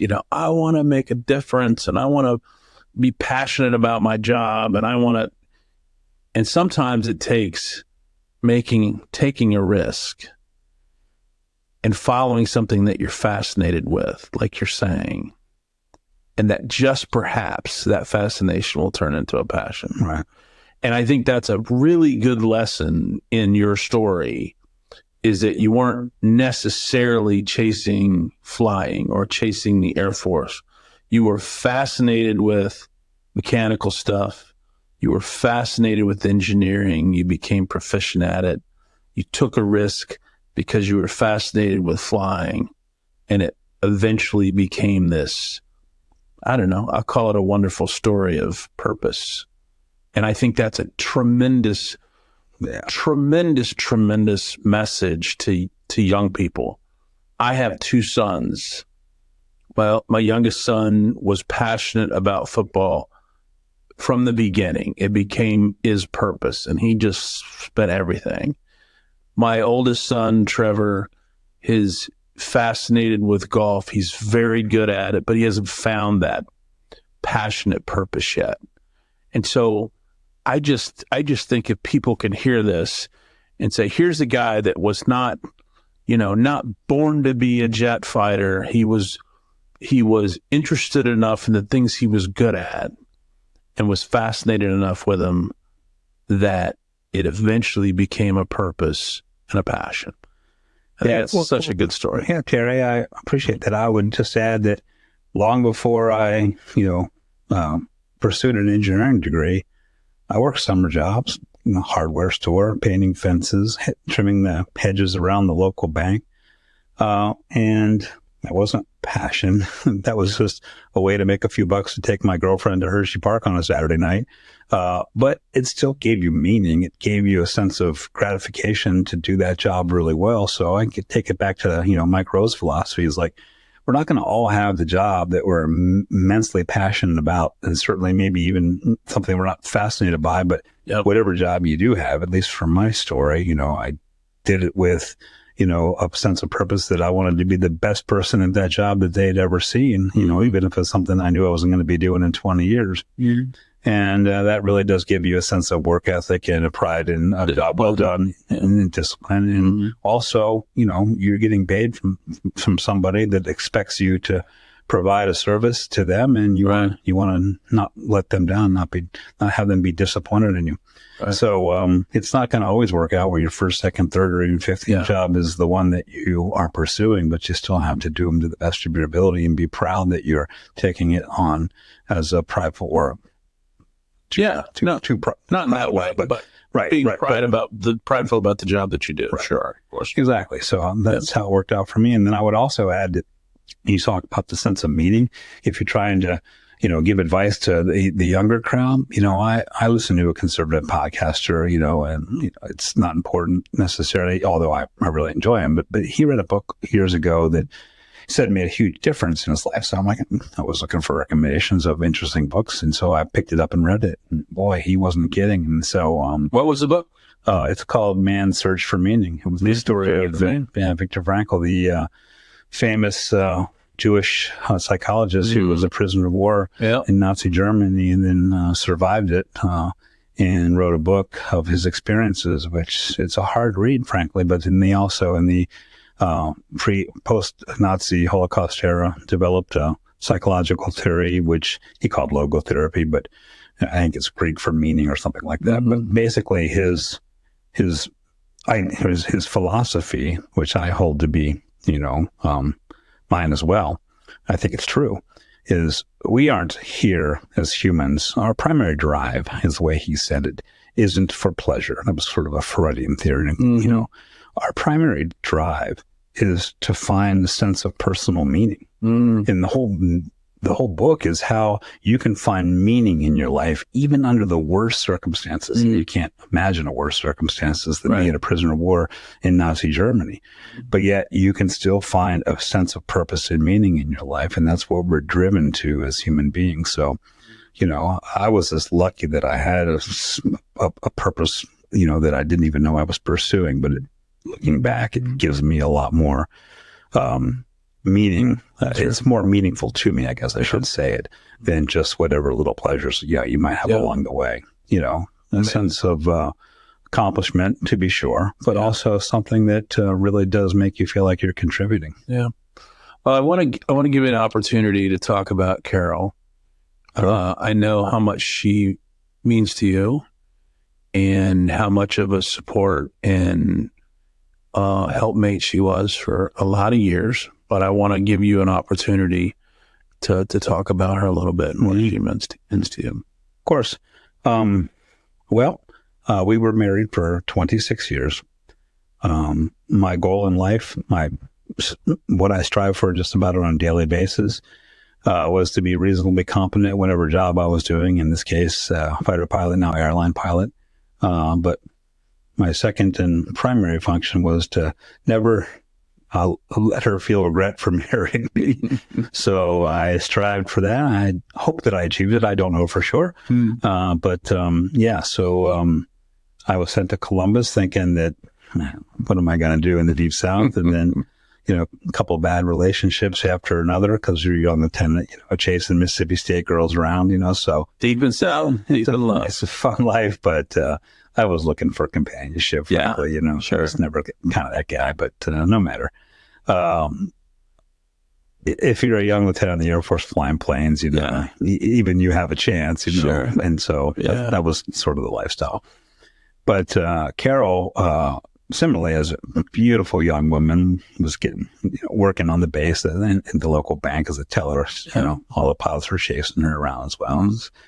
So I just happened to know from looking at me now, but I was a bit of a gym rat back then. My workout partner, Hector, he saw me in this terrible relationship, and he's like, my wife knows the perfect girl, and his wife was friends with Carol. How about that? And his wife's like, we got to get these two together. So they set us up on a blind date. Wow. And then Wednesday before the Friday blind date, this gorgeous girl comes riding by my house as I'm pedaling my bicycle one direction. She's pedaling her bicycle in a different direction.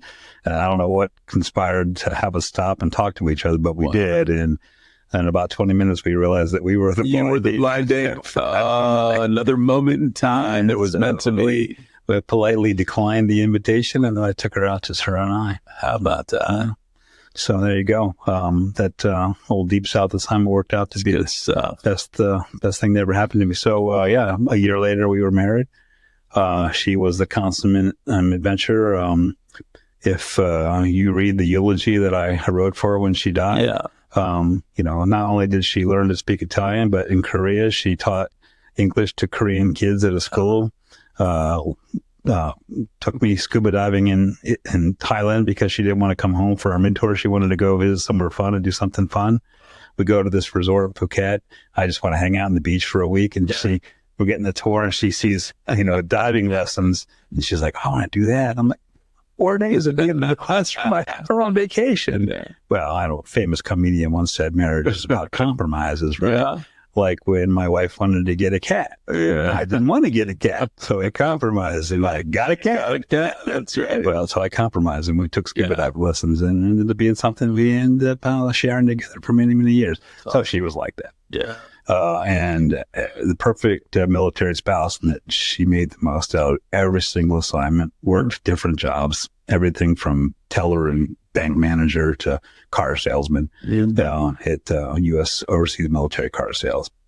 And then once I retired from the Air Force, and we were both living in South Carolina in a house that I still own down there, thinking, I'll just be at Atlanta as a Delta pilot because that's what you do. Sure. And I'll commute from Columbia and we'll have our life in South Carolina. And then I got assigned to New York, and I realized how seniority drives all quality of life. Now, this is well known in the airline business, but it's all due to me as a military guy. So I get assigned to New York as a domestic FO. It's our most junior base. It's our largest base next to Atlanta, but it's still very junior in that people try to leave there as quickly as they can. I mean, 3 bases, cost of living, et cetera. Yeah. But, I just thought, man, I'm getting seniority this quickly. I'm not only not having to sit reserve, but I'm actually getting awarded trips that I want to fly, that I like flying. And I can bid my schedule around, she's working as a nurse when she has time off, so we can have that time together. Yeah. So I've reached the idea of moving to Pennsylvania, where I grew up. Yeah. And she decided that, it's worth her pursuit. So we moved here so I could remain a New York-based pilot for Delta and just drive to and from the city for my trips and ride that positive quality of life and the seniority. And we had this whole second aviation career ahead of us. Yeah. Where that meant we get to travel for free because we can just hop on a Delta airplane whenever we want and go all over the world. And unfortunately, in 2018, she got diagnosed with stage 4 breast cancer. And, that was kind of the big blow. Yeah. So she succumbed to that in 3.5 years. And about 3 years into that 3.5 years, with every single scan and every single blood test just showing immensely positive results. It felt like maybe the treatment that she was on was going to give her, 10, 15 years. But then the cancer attacked her liver. And as you might know, that creates a downward spiral that ended in her dying in May of 2020. Or 2021 rather. So I got to spend 26 years with her, and God bless me having 26 years with an angel. And I know one of your questions that we didn't get to, but I'll offer right now was, do I have a mentor? Well, yes, I do. But I also have a confidant. And this is an old buddy of mine from the Air Force. And, Terry, I know you've been through some hardships. You spend a lot of time after that with coulda, woulda, shoulda. Sure. And you'd sometimes need somebody just to beat you around and say, hey, look, I'm going to set you straight in a loving way. And this is what my confidant did for me, because when I was, risking diving into a Jack Daniels bottle, maybe never crawling back out of it, and, not wanting to travel, not wanting to do projects, not wanting to go back to work, he reached out to me like a lot of old Air Force buddies did. And I had known him for a while because we'd reconnected. He's a Delta pilot as well. Right. And we went pod training together.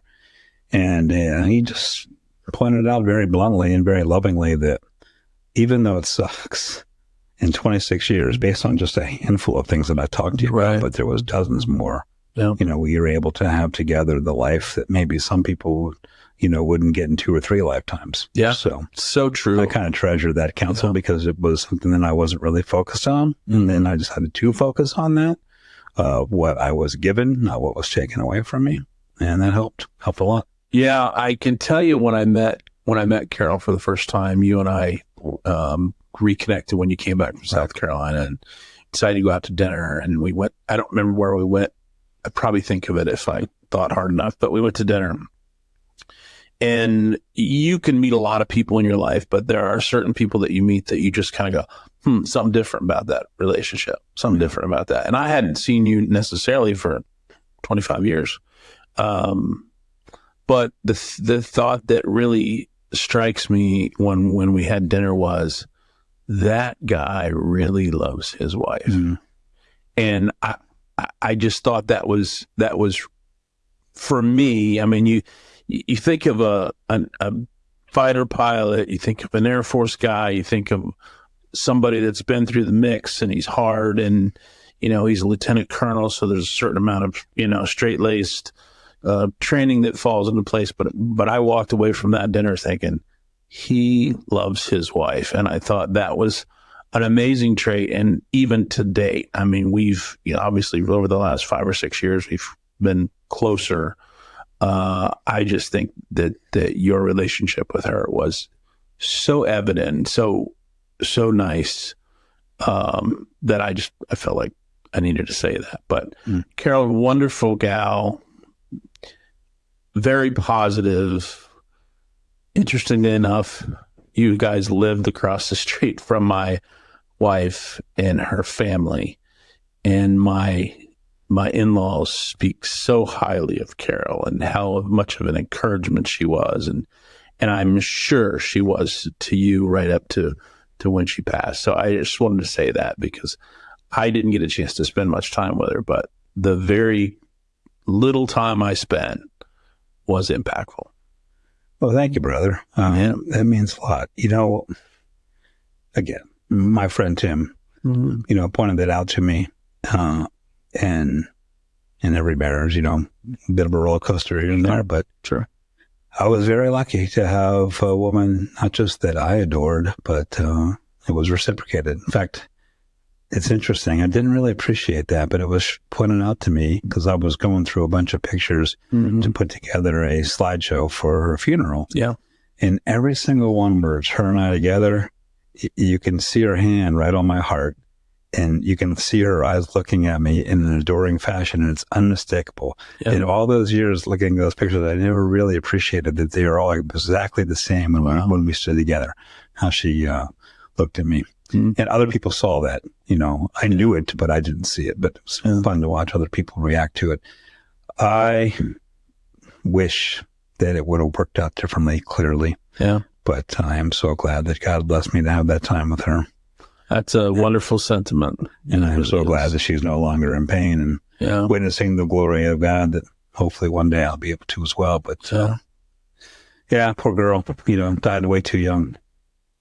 Amazing. Well, I appreciate you sharing that. I wanted to give you that opportunity if you wanted to. Well, if you watch my Ducati, which is no longer a race bike, it's more of a track day bike when it's not broke. Yeah. Just broke again at VIR over the weekend. Oh, boy. Remember I told you, I talked, it was my last thing that I was going to do that we used to share and I was passionate about to see if I still enjoyed it. Well, I do. I really like it. So halfway through the day when my bike broke, I'm like, oh, come on, man, you kidding me. But I run number 26 on my race bike now. It was the race number. Changed it from 14, awesome, which was my high school number, because that's how many years we were married. Good for you. So everybody says, hey, are you a Danny Petrosa fan? Because he was a famous MotoGP racer that ran. And I'm like, no, who's that? No, I'm a Carol fan. Why'd you get that number? That gives me a chance to tell the story. That's great. Yeah. So I just like it. Well, that's good. I know that's a little hobby. Yours is called a little hobby. I know she walked in with a Ducati shirt on, so I was going to get to that. But I just want to say I'm really happy you decided to do that. To do this. I've enjoyed kind of reconnecting with you, getting to know you as a man. I knew you as a high school baseball player. That's about it. Had a lot of respect for you then, have more respect for you now. So I just wanted to thank you for taking the time to do this, because it not only means a lot to me. I think there are a lot of little nuggets that people can pull out of a story like yours that's maybe a little untraditional on the way to something that you are passionate about. Just lots of stories and lots of nuggets they can pull out of that. So I just want to thank you. Appreciate that. And anything you want to say on the way out the door, now's your time. Oh, wow. Well, it was my pleasure, Terry. Thank you for hosting me. Yeah. Don't listen to me. Listen to Seinfeld. He's a smart guy. Bust your ass, pay attention, and fall in love. Yeah. All good things. Those are the secrets. All good things. Well, this is certainly one of my favorites times, mostly because I love you as a brother, and I appreciate you. And I'm looking forward to seeing this go out, and people can take the time to listen to it, to get something from it. So thanks for coming in, and welcome to season 2. So all of you tuning in to Grind to Growth to Greatness, thank you for being here with Lieutenant Colonel Mark Borocz and his story. We've had a great time with Mark today, and I look forward to next week. when we have a great guest as well. So thanks for tuning in. Welcome to season 2, Mark. Appreciate you, brother. Likewise, Terry. Awesome. You've been listening to the Grind to Growth to Greatness podcast. Our passion is to talk to the brightest entrepreneurs, CEOs, creators, athletes, anyone who's made it, and dive into their struggles, their successes, and their secrets. We hope you've enjoyed the show. If you did, make sure to like, rate, and review. We'll be back soon, but in the meantime, you can find us on Facebook and Instagram at Grind to Growth to Greatness. See you next time.